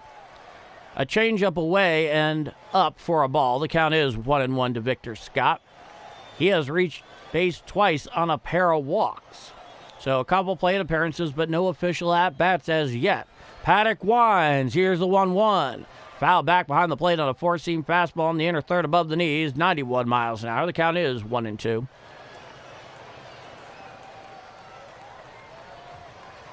Q-Man, Paul D is the man for calling Cards games. It is my pleasure. Here's the 1-2. Hit to the right side and goes just foul down the first baseline. Count remains 1-2. 9 days of over 100 likes in a row. Thank you, everybody. I appreciate it so much. Here's the 1-2. Changeup down and away, misses the plate low and off the plate as well. The count is 2-2. A lot of bodies in that tarps off crowd that are going to have some serious sunburn. Oh boy. Here's the 2-2. Called strike 3, fastball outside corner for the first out of the inning. Almost a check swing there by Victor Scott, but it was called strike 3. Maybe I brought us good luck because I stopped watching for a while. How did we get our 3 runs? An RBI double following an leadoff double from Alec Burleson off the bat of Jordan Walker, and then a 2-run home run for Brian Torres. Here's the first pitch to Weatherholt. Fouled down the third base side, now to play on the curveball down Broadway, count is 0-1. And then Brian Torres came about, scored Jordan Walker on a 2-run home run. That's all 3, and it all happened in the bottom of the 5th. Here's the 0-1. Fouled down the third baseline and out of play on the cutter down and in. 87 miles per hour, the count is 0-2. See, John. So did anyone catch that hockey game last night? It was an epic nail-biter with the weirdest ending. I have not been following the Stanley Cup Finals. I have not. Here's the 0-2. Hit down the left field line. Going over towards the line is the left fielder. He's right there. He makes the catch for the second out of the inning. Enjoying another broadcast from Sterling, Colorado. Well, Kevin Douglas, I'm glad you're enjoying it. Thank you for making yourself known in the chat. We all love to have you. Thank you so much.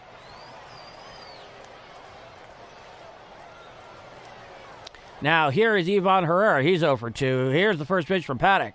That's a fly ball out there into medium center field. Underneath is the center fielder. He makes the catch for the third out of the inning. The Cardinals go down in order, and we head to the top of the 7th inning. It is a 3-2 Cardinal lead. Coming in relief for McGreevy is going to be George Soriano. So we'll see a bit more of that when we return to action. But I'm Paul D. Thank you all so much for spending part of your Sunday with me as I called the Redbirds game here as the Cardinals go and try to sweep the Reds right out of St. Louis. If you like the way I'm calling the game, please leave a like. I appreciate it. Channel benefits from it so much. And if you want to see more, hit subscribe. All of us would love to have you aboard. 3-2 Cardinals going to the top of the 7th inning, and in comes George Soriano.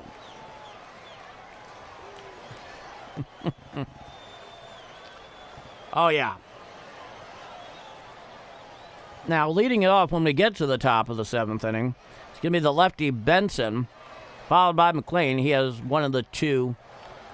He's responsible for one of the 2 runs the Reds have scored this afternoon on a solo blast. And then the catcher Stevenson, who's responsible for the other solo home run that's responsible for the Reds' second run of the day. So George Soriano certainly has his work cut out for him. And with the 3-2 lead getting late, we should, in all likelihood, be seeing the flower of this Cardinal bullpen.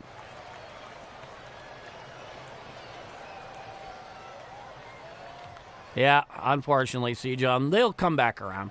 David Hodge, great call. Thank you so much, David. It's always good to see you here. Ben H. Love this. Greetings from Cards fan, expatriate in East Africa. You are our second viewer from East Africa, in fact. Thurman tunes in at, incredibly late hours. I know you guys are 8 hours ahead of us here in the Central Time Zone in the United States.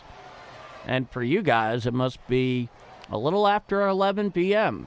So I thank you very much for chiming in and spending some of your late night Sunday here with us. Now, here's George Soriano, the right-hander out of the pen. He's in relief for McGreevy. Here's the first pitch to Benson. Swinging strike on the slider, down and in. Swung over the top of that one, did Benson. George Soriano threw 25 2/3 innings, a 2.81 ERA and a whip of 1.09, 7.71 Ks per 9. He's been pretty darn good. Here's the 0-1.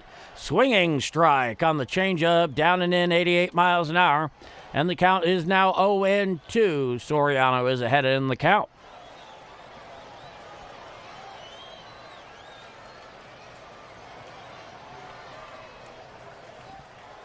Nobody on, nobody out. Top of the 7th inning. It's 3-2 Cards. Coming set at the belt is the righty Soriano. He deals to Benson. Check swing. Did he go around? Yes, says the home plate umpire. For the first out of the inning. It is awesome. Yeah. Oh, boy. Benson was quite fooled on that. It was a half swing. You can't even call it a check swing. It was just a half swing. He just didn't make contact with it. One out here in the top of the 7th inning. Now, here's the righty McLean, 1 for 2 with a solo home run earlier. Righty-righty matchup. Here's the pitch. A sinker away, 96 miles per hour, floats over the lefty batter's box. The count is 1 ball and no strikes. Matt McLean, 1 for 2 with a solo home run. Still has nothing on John McLean. But that's a different story. Nobody has anything on John McLean. Come and set Soriano. Here's the 1-0. Sinker strike, outside corner, just below the knees. Looks like a favorable call, but Redbirds fans will take it. Count is 1-1, and McLean is not challenging it. Both teams have both of their allotted ABS challenges in regulation. It's a 1-1 count with 1 out, nobody on. Come and set is Soriano. Here's the 1-1. A sweeper away and off the plate. It's either sweeper down and off the plate. The count is 2-1.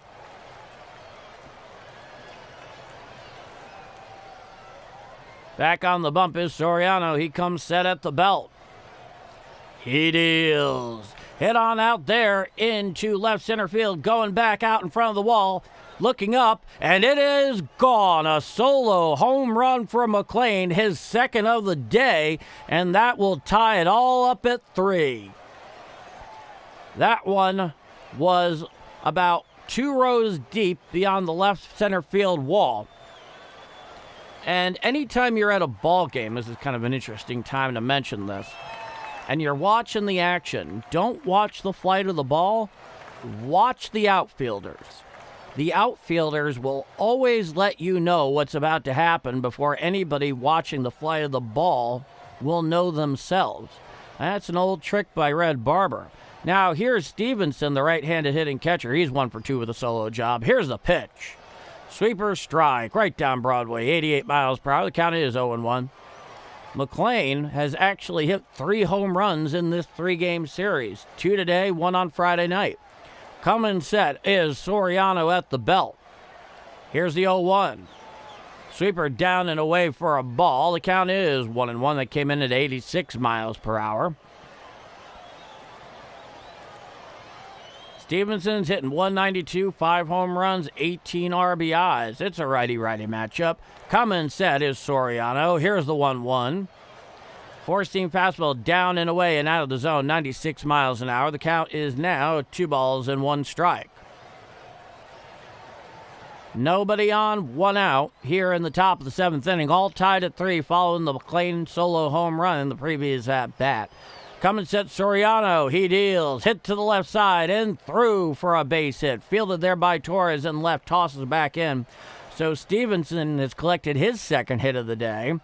And he takes on first. He gets to first base with 1 out here in the top of the 7th inning.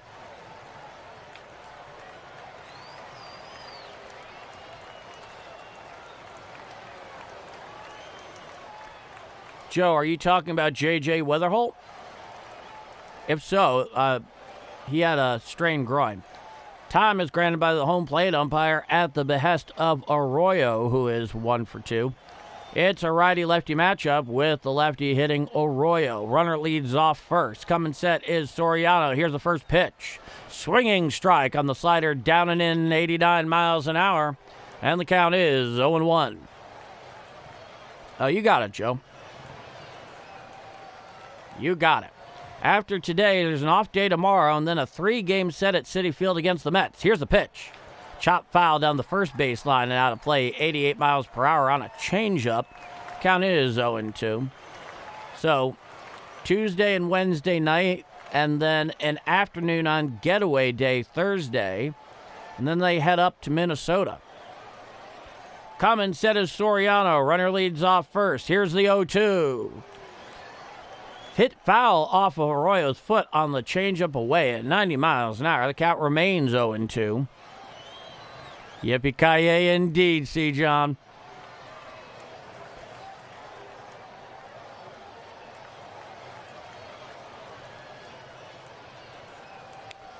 Arroyo is 1 for 2 with a single earlier. Come and set is Soriano. Here's the 0-2.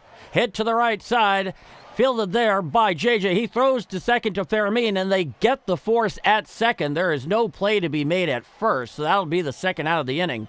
JJ Weatherholt made an outstanding play there to get to the ball in what was in reality shallow right center field. Managed to get it up, pull it up, and then throw it over there to Fermin. Yeah, by the time JJ was throwing, he was on the outfield grass, and they managed to get the lead runner for the second out. So Arroyo reaches on the fielder's choice. Here's a pitch. Sweeper strike, inside corner thigh high to the righty Dunn, who's 0 for 3. And the count is 0-1. He's trying to find Holly Gennaro. Yes, indeed. Coming set Soriano. Here's the 0-1. Hit to the left side on the ground. Fielded there by Fermin. He throws to first, and he beats the throw to first, so Dunn has himself an infield single. It was a slower ground ball. Fermin got to it rather quickly, made a decent throw, but Dunn just beat it out with his legs. And now we have runners on first and second with 2 out. I'm a little surprised it ended up that way, but Dunn was flying down the line. And it wasn't even all that close, amazingly. I don't know if Mason Wynn would have made the play, but that's the road not traveled. Now, here comes Ollie Marmol. He's giving George Soriano the hook. Let's see who he's going to. Now, that looks like the lefty Jojo Romero coming in to face the left-handed left fielder today, J.J. Blade. A little lefty-lefty matchup there on the part of Ollie Marmol. And we await the pitching change.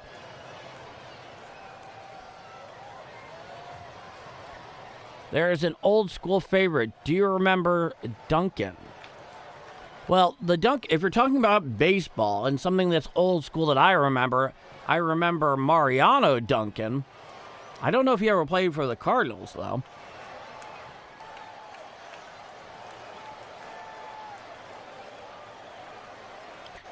Oh, yeah. Well, you know what, Q-Man? In that movie, let's just say that guy had an ego that couldn't fit through the door. And, within the context of the movie, that ego ended up on him, resulted in him losing his life in that story. I don't think there is anybody who's ever watched that film that's ever felt bad for him, and we're actually rooting, for the robbers. Oh, Cardinals Duncan. Oh, I see. Oh, yeah. Well, of course, you're talking about Dave Duncan. Yeah, I know about him. I thought you were talking about a player. No, Dave Duncan was incredible. And both of his boys weren't that bad either. I remember watching Shelley Duncan play for the Yankees. He was I thought Dave Duncan was the pitching coach last I checked. Sam Foreman, we need to stop giving up homers to a horrible player in McLean. He is not that great of a player. Apparently. Now here's Jojo Romero, the left-hander, 28 innings pitched. He has a 3.54 ERA. He's in against the lefty Blade. Here's the first pitch. Hit to the right side. And stabbed there on the line by J.J. Weatherholt for the third and final out of the inning. So Romero comes in, gets one pitch, and J.J. Weatherholt stabs it on the line. It is seventh inning stretch time down at Busch Stadium. All tied at 3, getting late as the Cardinals try to nail down a sweep of the Reds. Sweep them right out of St. Louis. But that said, I'm Paul D, and this is Bombers Game Mic. Don't worry about it, Joe. Don't worry about it. We all make errors. I don't hold it against people. No, Dave Duncan was literally, JJ's walking away with Rookie of the Year. Yeah, he really is, Trayvon. He's right there along with Sal Stewart. They've really been the standout NL rookies as far as I'm concerned. We'll walk them off. I hope so, Sam. We need one run. will finish this game. War cry. One of these days, I'm looking forward to hearing what that war cry actually sounds like. That'll be fun. Like a good war cry. Now, is it like a Full Metal Jacket war cry? Let me hear your war cry. Unfortunately, I can't do the impression of Art Lee Irby and still keep this a family-friendly channel and stream, but Chris Duncan, and I believe the brother is Shelley Duncan. Today is brutal for men. Got into poison. Ivy Friday night, shoulders burning. Man, Q-Man, you have been doing some serious landscaping on your property.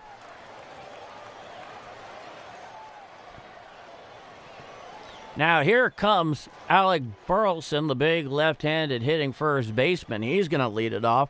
He's going to be followed by Jordan Walker and then Newt. So, lefty-righty left. And here is Brock Burke, the left-hander. 31 games, 29 in the third, a 3.38 ERA, and a 1.40 whip. So a bit of the lefty-lefty action. Here's the first pitch from Burke. Strike, sinker, outside corner at the knees. The count is 0-1 to Alec Burleson, who's 1 for 2. That one was a leadoff double back in the bottom of the fifth. He scored on a consecutive double by Jordan Walker. Here's the 0-1. Four-seam fastball well low and away, 97 miles an hour. The count is 1-1.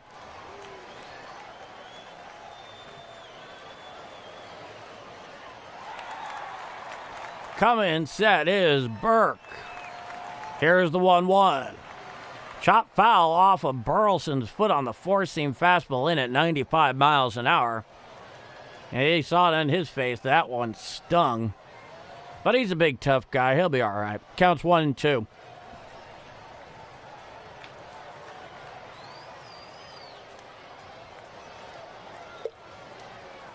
Line out, walk, and a double here today for Burley.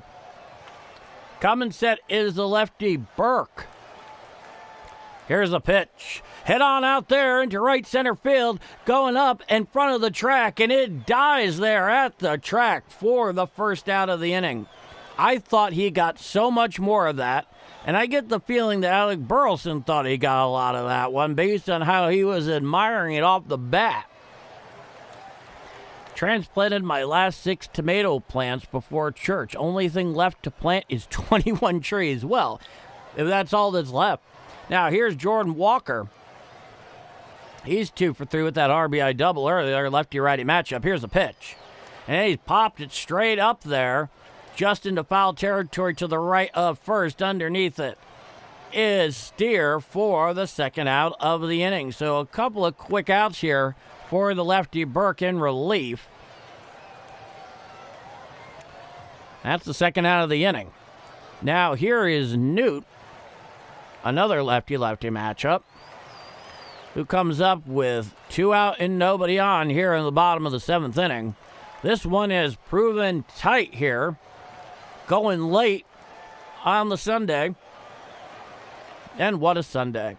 Coming set is Burke. Here's the first pitch to Newt. Called strike, four-seam fastball on the outer third knee high, 97 miles per hour. Count is 0-1. He has walked, struck out swinging, and struck out looking. He's 0 for 2. Here's the 0-1. A slider off the plate away, 88 miles per hour. The count is 1-1. Burke comes set just below the letters. He deals. A sinker up and in, 94 miles per hour, clear out of the zone. The count is 2-1. Now, he has been fantastic in his short time back. Coming set is Burke. Here's the 2-1. Four-seam fastball away off the plate, 96 miles per hour. The count is 3 balls and 1 strike. Nobody on, 2 out, all tied at 3 in the bottom of the 7th inning here in Game 3. Here's the pitch. Ball 4 on the sinker up and in, so Newt works a 2-out walk here in the bottom of the 7th. And here comes Brian Torres, who in his last at-bat hit a 2-run bombola out there to right center field. Gave the Cardinals a 3-2 lead at the time. And once again, a lefty-lefty matchup. Burke comes set with a runner on first with 2 out. Here's the first pitch to Torres. Slider strike, outer third at the knees, 88 miles an hour. The count is 0-1. Torres 1 for 2, reached on a fielder's choice. He walked in the 2-run bombola. Coming set below the letters is Burke.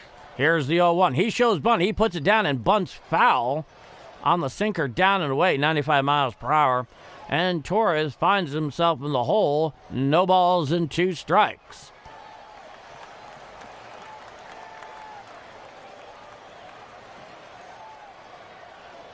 On deck is the right-hand hitting Fairmean, who's out at shortstop today with Mason Wynn getting the day off.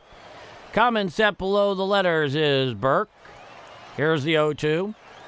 Four-seam fastball well down and away, 98 miles per hour. The count advances to 1 ball and 2 strikes.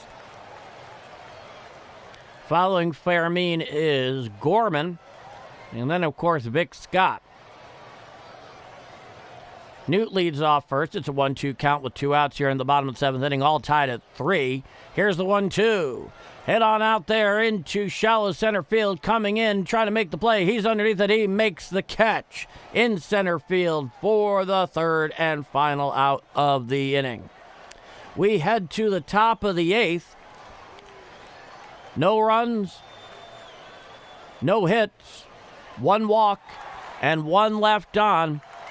We are all tied at 3 going to the top of the 8th inning here in the final game, the finale of the weekend 3-game set against Cincinnati. I'm Paul D., and if you are enjoying my call of the Redbirds action here today, by all means, please leave a like. It helps the growing channel out a ton, and I really appreciate it. You want to see more?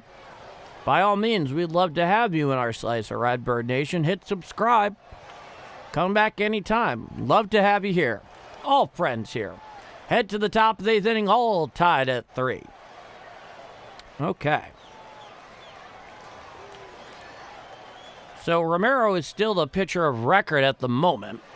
Spice Muffins. Hey, Spice Muffins. Hi, Paul. Love your stream, as always.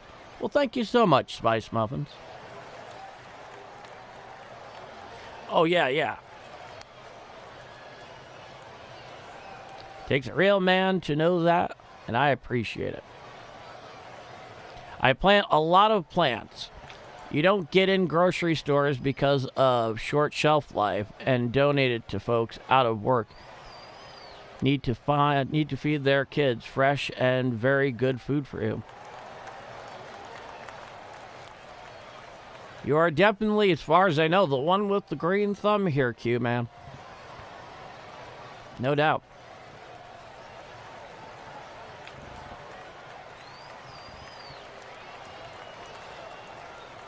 So we await the top of the 8th inning.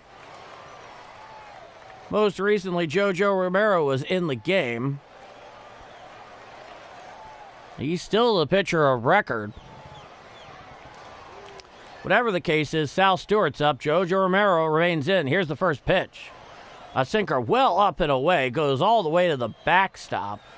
Wild pitch. Luckily, no one on base. The count is 1-0. Sal Stewart, the right-hander, is 0 for 3. It's a lefty-righty matchup, but the lefty Romero on the mound. Who comes wind? Here's the 1-0. Strike, sinker on the inner third at the knees. The count is 1-1.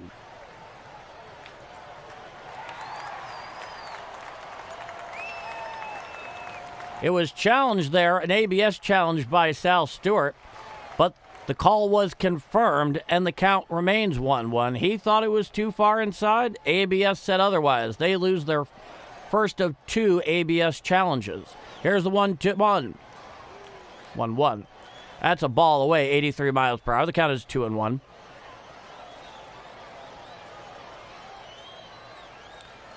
Romero comes wind. He deals. Strike, changeup, outside corner at the knees, 88 miles per hour. The count is 2 balls and 2 strikes. It's the top of the 8th inning, all tied at 3 here in the finale of the 3-game set on a Sunday afternoon down at Busch Stadium. The lefty Jojo Romero is on the mound with the righty Sal Stewart at the plate. Here's the 2-2. Changeup down and away. Able to hold off that one is Sal Stewart. Came in at 89 miles an hour. The count is full. 3 balls and 2 strikes. Romero, he comes one. He deals. Swinging strike 3. Down goes Stewart. He hacked so hard his helmet fell off. That is the first out of the inning. I'm curious to see the replay on that. That looked like a changeup away, and the timing was just all over the place. Sal Stewart swung out of his shoes, lost his helmet. Something to behold.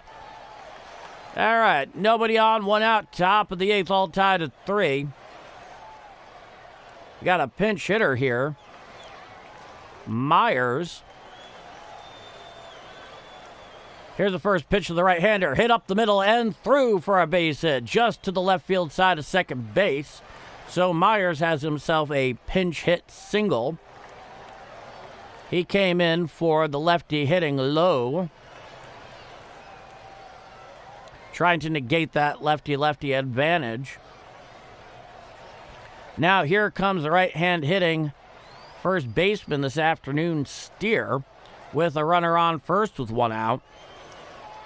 Wow, 117 likes. That's awesome. And there's a little bit of a chat between Romero and Herrera out on the mound. And here comes Ollie Marmol. So it looks like we're going to the pen yet again as Marmol takes the slow walk. He's going to a right-hander. The right-hander being Ryan Stanek, the most powerful blonde mullet in all of Major League Baseball. He has really turned it around of late.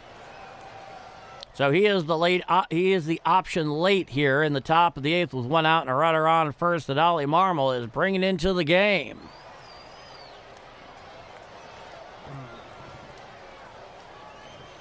And Jojo Romero did a largely fine job out of the pen. So, kudos to that. Am I right, folks? Yes, indeed.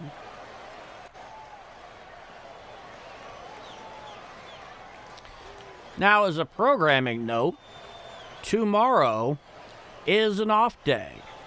However, on Tuesday is the first of the 3-game set against the Mets at Citi Field. That game is scheduled for a 6:10 p.m. Central start time out at Citi Field.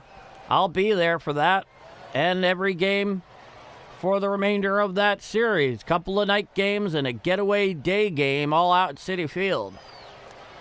The Mets are going to be an interesting opponent. I can assure you, having seen that up close, that they are possibly the worst team that big money can buy. They've led Mets fans to be pulling their hair out through so much of the season. Now, that is no indication of future outcomes, as financial advisors like to say, but they're kind of all over the place.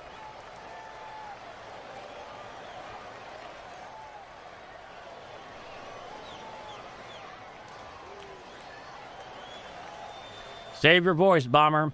It's going to be a long wild card.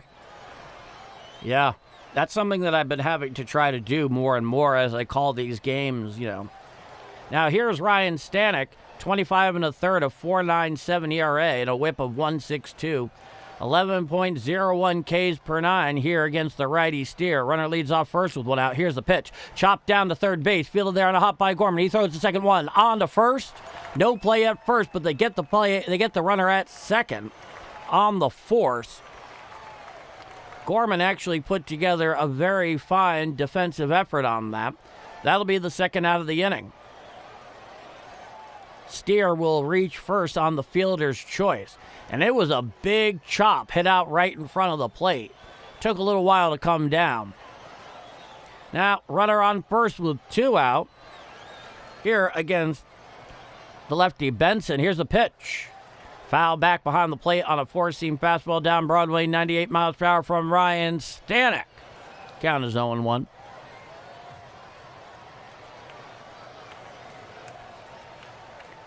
To answer your question, Seth, he has improved. Here's the 0-1. Hit into foul territory, just to left in foul territory of third, goes into the Reds dugout. Count is 0-2. Had a rough start to the season, but recently his numbers have been coming down. 534 subs. That's a big day. Oh, thank you for letting me know, Justin. Will Benson has a hat trick in terms of strikeouts. He's 0 for 3. Coming set at the Birds is Stanek. Here's the 0-2. Four-seam fastball up and away. 100 miles per hour, but it is a ball. The count is 1-2. With Steer on first, having reached on the fielder's choice. It's a 1-2 count with 2 out, runner on first, top of the 8th inning, all tied at a 3. Stanek deals. A splitter down in the dirt, gets away from Herrera. Going down to second is Steer. I don't know how if they're gonna rule that a wild pitch or a pass ball. I personally think it's more of the pass ball variety. But whatever the case, the outcome is the same.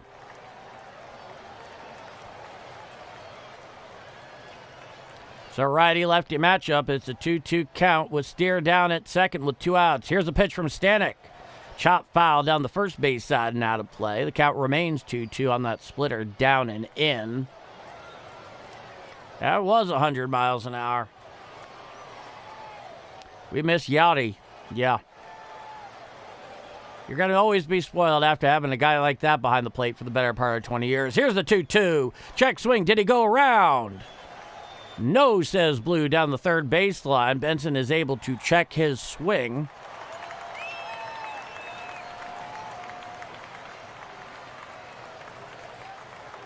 And it is, in fact, a 3-2 count. It's in 0-38 with runners in scoring position here. Is Benson. Chop foul down the first base side and out of play on the splitter away. And the count remains full, 3-2. That means Steer will be off and going here with a full count and 2 out.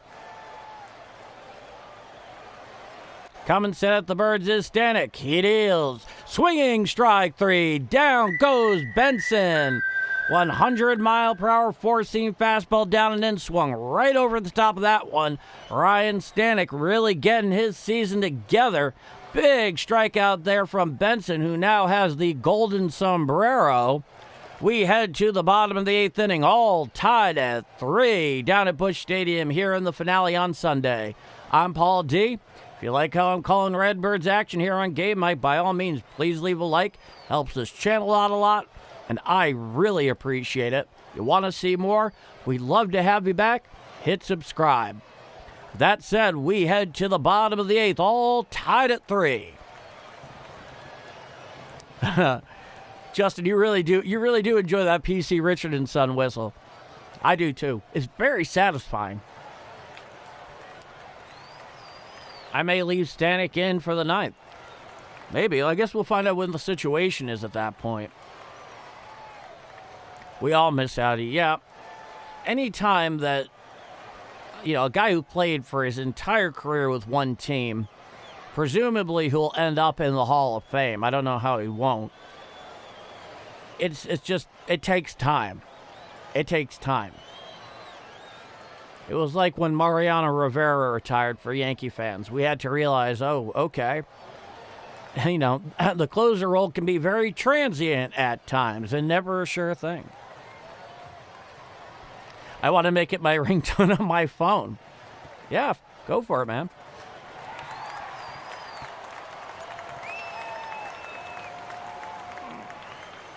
So, due up here in the bottom of the 8th for the Redbirds is Fermin, Gorman, and Victor Scott II.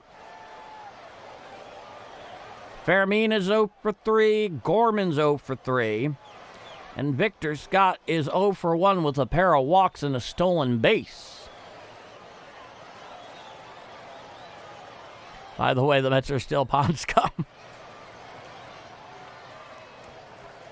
Yeah, that rivalry That's one of the best low-key rivalries in all of baseball. That's not one of the natural recognized rivalries between the Mets and the Cardinals. Now, here's Jose Fermin. It looks like Burke's out for his second inning of work. Oh, excuse me, the lefty Maul's in the game. Here's the pitch. Head on out there into left center field, and it falls in for a base hit. Played there by the center fielder on a hop, and the Cardinals have a leadoff base hit and a runner on first with nobody out here in the bottom of the 8th inning. A nice leadoff hit by Jose Fermin on the first offering from Maul. You and me, Robert. You and me both. Yes, I do remember Yachty and Brandon Phillips quite well. It's never been the same between the two organizations since. The fans certainly haven't forgotten on either side. I certainly have not. My wife likes to occasionally reference it. Now, Sam Maul, he's thrown 27 in the third innings pitch with an ERA of 2.96 and a whip of 110. Now, Nelson Velasquez is in for the pinch hitter for the lefty Gorman. That'll make it a lefty-righty matchup. Runner on first, nobody out. Maul comes set. He deals. A sweeper just off the plate for a ball at 81 miles an hour. The count is 1-0. Nelson Velasquez in 6 games, 353 with the home run, 4 RBIs. Coming set is the lefty Maul. Right above the belt. Here's the 1-0. A sweeper down in the dirt, blocked there by Stevenson. The count is 2-0. After Velasquez here, it's none other than the lefty hitting center fielder for St. Louis, Victor Scott II. Coming set is Maul. Here's a 2-0. Foul back behind the plate on a sinker in 92 miles an hour. The count is 2-1. If you're just joining us here late, we're all tied at 3 in the bottom of the 8th inning. Cardinals have a runner on first following the leadoff single by Fermin. Here is the pinch hitter, Nelson Velasquez. Here's the pitch. Sinker down and in for a ball at 92 miles per hour. And the count is now 3-1 to Nelson Velasquez. Oh, excellent. Yep, P.C. Richard and Son. That's the one. Time is granted by the home plate umpire at the behest of Nelson Velasquez. I'm sure they're very happy about it. Cardinals about to make history because we have 4 catchers that are premium. I'll get to the rest in a moment, Joe. Coming set is Maul. Here's a 3-1. Hit to the left side and into left field for a base hit. So the Cardinals now have runners on first and second with nobody out here in the bottom of the 8th inning. Very fine pinch hitting work there by Nelson Velasquez, who has been real dynamite since being called up to the big club. He originally came up with the Cubs. All right, Joe. Cardinals about to make history because we have 4 catchers that are premium, that we can get anybody we want as a trade. That's real dangerous and smart. And new blood you haven't even seen yet. Now, showing bunt is Vic Scott. He pulls back, and the sinker is called a ball. The count is 1-0.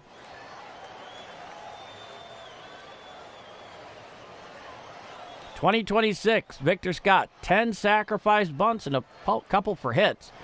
Both of the corner infielders are playing well in on the grass. He shows bunt. He puts it down the third baseline, fielded there, throws toward third. It goes all the way past him and into foul territory in left field, coming around home. He will score, and that will make it a 4-3 Cardinal lead on the throwing error by Maul. He was trying to get the force at third. He overthrew Sal Stewart covering third, and coming on home was the runner. And that will make it a 4-3 Cardinal lead here in the bottom of the 8th. Maul well overthrew Stewart there. It was a terrible, terrible throw. Oh, goodness. And then Jose Fermin basically got to moonwalk all the way to the plate from third. Runners are on second and third with nobody out. Here's the first pitch to Weatherall. A sweeper for a ball inside. The count is 1-0. Right in place there. So the Cardinals have runners on second and third. Nobody out. Here's J.J. Weatherall. It's a lefty-lefty matchup. Come and set is the lefty Maul. J.J. is 0 for 3 today. Here's the pitch. A sweeper for a ball. Challenge there by Stevenson. I don't think he has a great challenge, but we're going to find out very shortly. It is confirmed a ball, and that'll make it 2-0, and that'll be the last ABS challenge remaining for the Reds in regulation. The Cardinals still have both of theirs. Runners on second and third with nobody out. It's a 2-0 count to the lefty hitting second baseman J.J. Weatherall. Come and set is the lefty Maul. He deals. Swinging strike on the sweeper away. Swung underneath that one. 93 miles per hour did J.J. Weatherall. And the count is now 2 balls and 1 strike. Yes, indeed. 0 for 3 and a walk for J.J. Weatherall. Come and set is Maul. He deals. Just got a piece of that sinker in, 93 miles per hour, and that'll bring the count even to 2 balls and 2 strikes.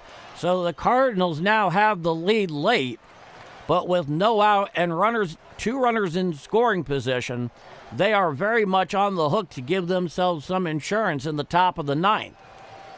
On deck is Ivan Herrera, and it's going to be followed by Alec Burleson. And if they get it far, they'll get to Jordan Walker.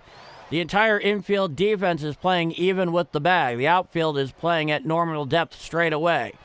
Come and set is Maul. Here's the 2-2. Upstairs and in the four-seam fastball. J.J. Weatherall just got out of the way of that thing. And the count is now 3 balls and 2 strikes. Whew, just out of the way of that thing. It's a 3-2 count. Lefty-lefty matchup. Come and set is Maul. Here's a 3-2 to Weatherall. And he fouled back behind the plate on a four-seam fastball off the trademark of the bat. Count remains 3-2.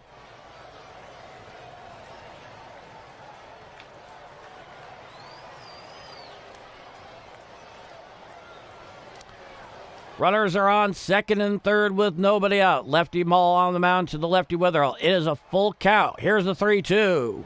Foul down the third base side. Now to play on the sinker away. 93 miles per hour. Count remains 3-2. That was the 15th pitch for Maul in this outing. No doubt J.J. Weatherall is looking at the very least to hit a medium fly ball that can bring the runner in from third on a sac fly.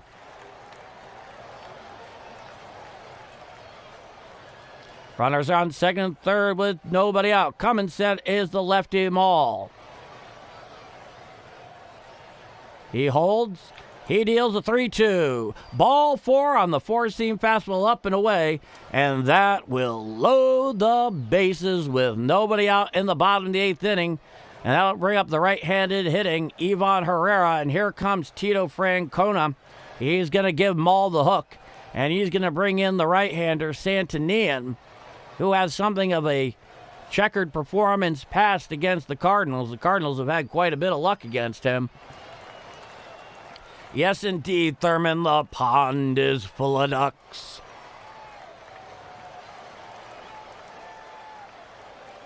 And so, Tito goes to the right-hander, and we await the conclusion of the pitching change to Santanian. Oh, goodness, thank you for pointing that out. You are 100% correct. Thank you, choir guy. You get a little excited there when something big happens. I appreciate you pointing that out. Yeah, quack, quack. Yeah. We do have the lead. 4-3. On the throwing error that scored Jose Fermin from third. Maul overthrew Stewart, who was covering third, to try to get the force there, which would have, had they done it, been the first out, and eliminated the lead runner. He well overthrew it into the rather ample foul territory in the shallow part of left. Basically allowed Jose Fermin to do the moonwalk all the way home. My pond is full of blue catfish and bluegill. Nice. So, we await the pitching change. Tito has gone to Santinian. Let's get a grand slam, Herrera. I'll tell you this, Eric Boyce. There's one guy who's clutch enough to do it. It's my boy. It's our boy, Ivan Herrera. Now, here's Santinian. He's just about ready with his warm-ups. Yep. He picks up the rosin bag, get a little bit more of that friction on the ball. The pond is full of ducks with nobody out here in the bottom of the 8th inning. It is 4-3 St. Louis late. Tony Santinian, 23 1/3, a 6.56 ERA, a whip of 1.63, 8.87 Ks per 9. It's a righty-righty matchup. Here's Ivan Herrera. Here's the first pitch. Chopped down to the third base side, and he boots it on the left side, and everybody's safe. The run scores, and that will give the Cardinals a 5-3 lead. Oh, ho, ho. My goodness, Sal Stewart. I think it was Sal Stewart. Maybe it was McLean. It was McLean at short. He went after the ball. He booted it, had no chance anywhere. Everybody was safe. The run scores. Oh, boy. In fact, he was trying to pick it up on a line on a low pick there. Couldn't get to it. It took a weird bounce. Now, here's Alec Burleson with nobody out and bases loaded. Here's the pitch. Four-seam fastball up and away, 94 miles per hour for a ball. The count is 1-0. A line out, a walk, a double, and a foul out today for Burleson. Common set Santinian, righty-lefty matchup. Here's the pitch. Hit to the right side. Fielded right there by the second baseman. He throws home. He gets the force at the plate, and that'll be the first out of the inning. So Alec Burleson will reach first on the fielder's choice. The first out is recorded at home. Arroyo fielded the ground ball, playing even with the bags. They're all the way home to Stevenson to get the force at home. So that's the first out of the inning.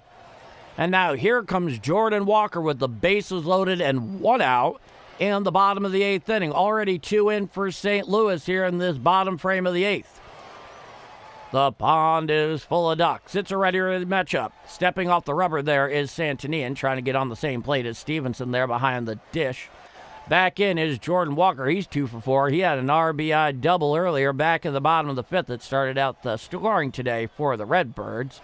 Here's the first pitch to Walker. Four-seam fastball away, just off the plate. The count is 1-0. That came in at 95 miles an hour. Career at the bases loaded, 310, a home run, 22 RBIs, a 921 OPS for Jordan Walker in his career with the bases loaded. Here's the 1-0. A slurve down the way in the dirt, picked up there nicely by Stevenson, preventing a wild pitch. However, the count is now 2 balls and no strikes. Jordan Walker is really in a very advantageous position. Most of the infield is playing even with the bags, or just behind the baseline. Here's the 2-0. Swinging strike on that slurve, down and away, 86 miles an hour. The count is 2-1. We have seen Jordan Walker swing and miss on very similar pitches a great deal this week. No doubt Major League pitchers are taking note of that, unfortunately. Coming set is Santinian above the belt. Here's the 2-1.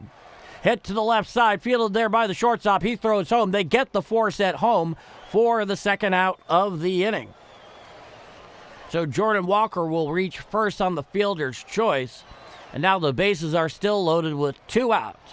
Both of the outs in this inning recorded by the Reds have been on throws home to get the force. Now here's Lars Nootbaar. He's walked a couple of times, struck out a couple of times. It's a righty-lefty matchup with the righty Santinian on the mound. Bases loaded, 2 out, already 2 in for the Cardinals. It's 5-3 late here in the bottom of the 8th inning. Coming set Santinian, he deals. Four-seam fastball well upstairs, 95 miles per hour. The count is 1-0. Back in the box is Nootbaar. Coming set above the belt is Santinian. Here's the 1-0. Four-seam fastball upstairs for a ball, 95 miles per hour, and that brings the count to 2 balls and no strikes. Career with the bases loaded, 333. He does not have a grand slam, but apparently 17 ribeyes. The infield's playing back and shaded towards right with the left-handed Nootbaar and 2 outs. Here's the pitch. Four-seam fastball up and away, 95 miles per hour for a ball. So Santanian is 1 ball away from walking in the 6th run for the Cardinals here today. Lars Nootbaar is ahead in this count, 3 balls and no strikes. Coming set is Santanian. He deals. Strike, 4-seam fastball on the inner third, about thigh high to Nootbaar, and the count is now 3 balls and 1 strike. So Noot goes into statue mode in 3-0, much as you would expect. Bases loaded, 2 outs, a 3-1 count, 2 already in. Coming set is the righty Santanian. He deals. Foul down the first base side, now to play on the 4-seam fastball in at 95 miles per hour. And the count is now full, 3 balls and 2 strikes to Nootbaar. With 2 out and a full count here is going to start the merry-go-round on the bases for the Cardinals. All of the infield defense is back for the Reds, shaded over towards right. Coming set is Santanian. He deals. Foul back behind the plate, now to play. 95 miles per hour on the 4-seam fastball away. We'll get to do 3-2 all over again. Once again, with the bases loaded, 2 out and a full count, is going to start the merry-go-round for the Cardinals on the bases here.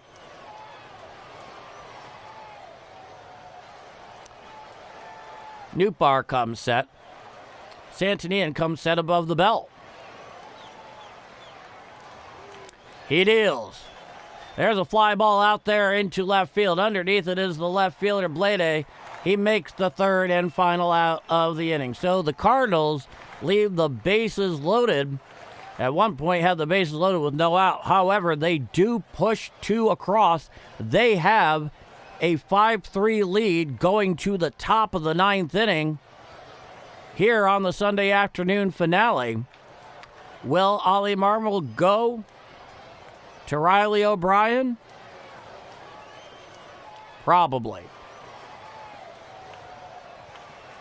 But we'll find out real soon.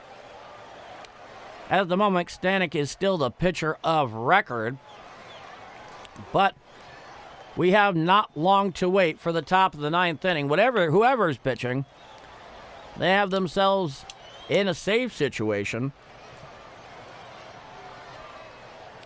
If the Cards do manage to nail this one down, Romero would get the win. No, correction, Stanek would get the win, as he was the pitcher of record when the Cardinals took the lead in the bottom of the 8th inning. So he can win it. He cannot lose it. Yeah, Riley O'Brien has definitely been shaky.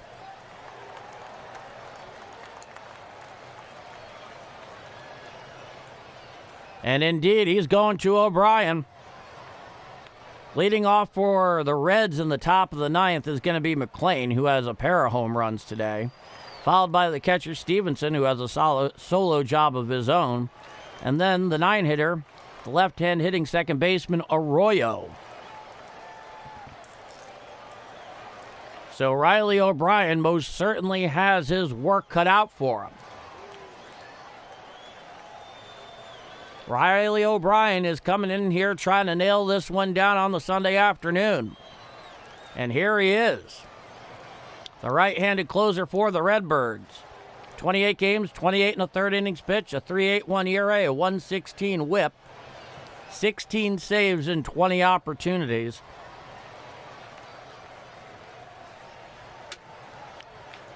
We await and see. Now here's the righty McLean, who has a couple home runs today. Righty-righty matchup. First pitch from O'Brien. Strike, sinker, outside corner at the knees, 97 miles an hour. Count is 0-1. Yeah, McLean's 2 for 3 with a couple home runs and a strikeout swinging. Coming set is O'Brien. He deals. Called strike, sinker, outside corner above the knees, 99 miles per hour. And he's ahead in the count of McLean, no balls and 2 strikes. Time is granted by the home plate umpire at the behest of McLean. Back on the bump is O'Brien. He comes set at the belt. Here's the 0-2. A sweeper away for a ball. Not going after it is McLean. He holds up, and the count is 1 ball and 2 strikes.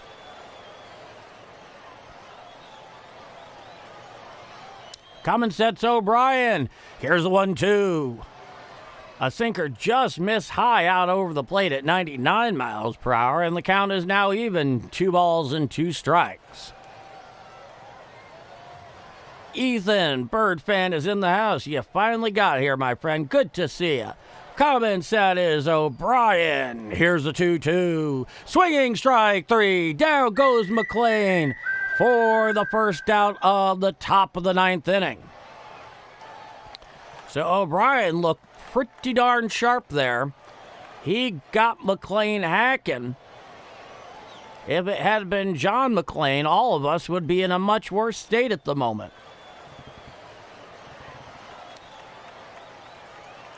Now, here's the righty hitting catcher, Stevenson, who had a solo job earlier. He's 2 for 3. Here's the first pitch from O'Brien. Called strike. Sinker outside corner at the knees to the righty Stevenson. The count is no balls and 1 strike. There's nobody on, 1 out here in the top of the 9th inning. 5-3 Cardinals. They put 2 down in the bottom of the 8th to break the tie. Here's the 0-1. A sweeper down and away for a ball. Holding off that is Stevenson. It came in at 85 miles an hour. The count is 1-1. Yippee-ki-yay, Bob Holtzman. Coming sets O'Brien. Here's the 1-1. Hit to the right side and into right field for a base hit. Picked up there on the line from Jordan Walker. He tosses it on in, and he has a sliding 1-out double here in the top of the 9th. So Stevenson, with a bit of clutch hitting, took that sinker the other way down the first baseline, and he is now standing at second with 1 out in the top of the 9th. The lefty Arroyo, the second baseman, is heading up to the plate. On deck is the righty hitting center fielder Dunn. No relation to Adam. 1 for 3 is Arroyo. It's a righty-lefty matchup. Here's the first pitch. Swinging strike on the sinker, up and away. Couldn't hold up, did Arroyo. And the count is now no balls and 1 strike. Edwin Arroyo. A single, a fielder's choice, a ground out. Coming set is O'Brien. Here's the 0-1. Swinging strike on the sweeper, down and away. Swung over the top of that one. Clocked at 84 miles an hour. And the count is no balls and 2 strikes. That was a very, very tight sweeper down and away. So O'Brien is ahead in the count, no balls and 2 strikes. Stevenson is standing down at second following his 1-out double. It's a 5-3 Redbird lead here in the top of the 9th. Coming set is O'Brien. Here's the 0-2. A sweeper down and away, laying off at that time what did Arroyo, 85 miles an hour. The count's 1-2. Infield defense is playing deep and very much shaded towards right. Outfield defense is straight away. Here's the 1-2 pitch. Chop foul down the first base side, now to play on the sweeper low at 83 miles per hour. The count remains 1-2. I'm not asking for 12 perched pitches. I'm just asking for 3 outs. I think we all know how you feel right now. Coming set is O'Brien. Here's the 1-2. A sinker missed in, had to get out of the way, did Arroyo. Came in at 100 miles an hour. And the count is even, 2 balls and 2 strikes. There is no game tomorrow, Ethan. We return to action in New York on Tuesday night. Here's the pitch. Hit on out there into center field, going back a few steps to Victor Scott. He makes the catch for the second out of the inning. Staying at second there is Stevenson. So the put out 8 in your scorecard for the second out of the inning.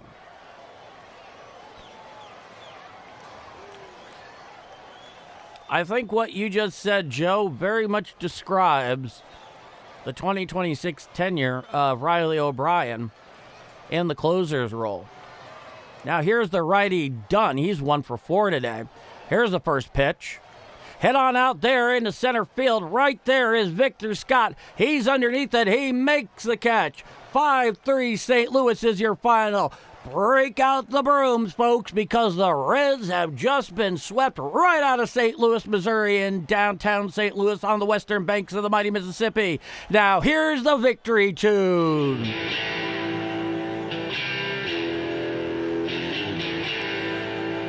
It is a sweep, folks.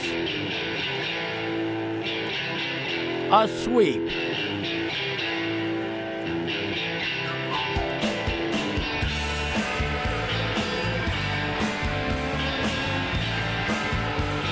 They go 6-3 on the 3-team homestand. And after today, they have an off day tomorrow. And then they go and play the Mets in Queens for the first of 3 on Tuesday night. So just as a brief programming note, once again, 5-3 St. Louis is your final. They have swept the Cincinnati Reds. Off day tomorrow, so nothing here on Game Mike, clearly. And on Tuesday, it is a 6:10 p.m. Central start time out at Citi Field in Queens. I will be here just around 6 o'clock to start the play-by-play live stream. I hope everybody enjoys their well-deserved and joyous off day tomorrow. And I'll be back and I'll see you guys on Tuesday night around 6 p.m. Central Time for the first of 3 out at Citi Field against the Mets. 150 likes. That is amazing. That is so cool. Another well done call, Paul. Thank you so much, Thurman. It's always a pleasure to see you. Joe Breeding, thank you, Paul. You got it. Evening all. Be well, Kathy. I hope you enjoy your off day. Kelly Taylor, all the broom emojis. You know it. I want to thank you all so much for joining me here and spending part of your Sunday with me here on Game Mike. I am very pleased to have been able to call a sweep of a true rival. We are getting back there for the timely hitting. You know it. Shell A. Smithy, go Cards. You know it. Justin Beasley, have a great evening, chat. Thank you, Paul. Safe travels. Absolutely. I hope everybody is marvelously well. See y'all. God bless. You too, Q-Man. Joe Breeding, back to the salt mines tomorrow. Cheers to that, Joe. Thank you so much for coming by and spending some of your Sunday with us. Yes, Trisk? It sounds like you had something to say. I see Paul ... David Hodge, I have my broom ready to bring out. And what an occasion to do so. Anyway, 5-3 is your final. And tomorrow's an off day, and I'll be back here 6 p.m. Central Time to start the play-by-play live stream for the 6:10 start against the Mets in Citi Field in Queens. Paul, how long till you may collect donations? I'm going to say very soon. I've just passed the first threshold where that makes it possible, but I need to apply first. So when that happens, I will make it very clear to everybody, no doubt. And I really appreciate you asking, Trisk. You have been an amazing booster here. Well, everybody, it has been an absolute pleasure. Wow, we're up to 550 subscribers. That's a huge day. No, they haven't done it in a while, Alan, but boy, does it feel good right now. 5-3 Redbirds is your final. They sweep the Reds out of St. Louis. This has been a presentation of Bombers Game Mike. We'll have played the victory tune one more time for the sweep. I'm Paul D. This has been a presentation of Bombers Game Mike. 5-3 St. Louis is your final. They get the swept. They get the sweep. And next stop, Tuesday night, is New York City. 6-5 is your final. I'm Paul D. This has been a presentation of Bombers Game Mike. 5-3 is your final here on the Sunday afternoon finale. Bombers Game Mike, over and out. I hope you are well, wherever you may be. Cheers to you all, and have a wonderful rest of your Sunday, and good night.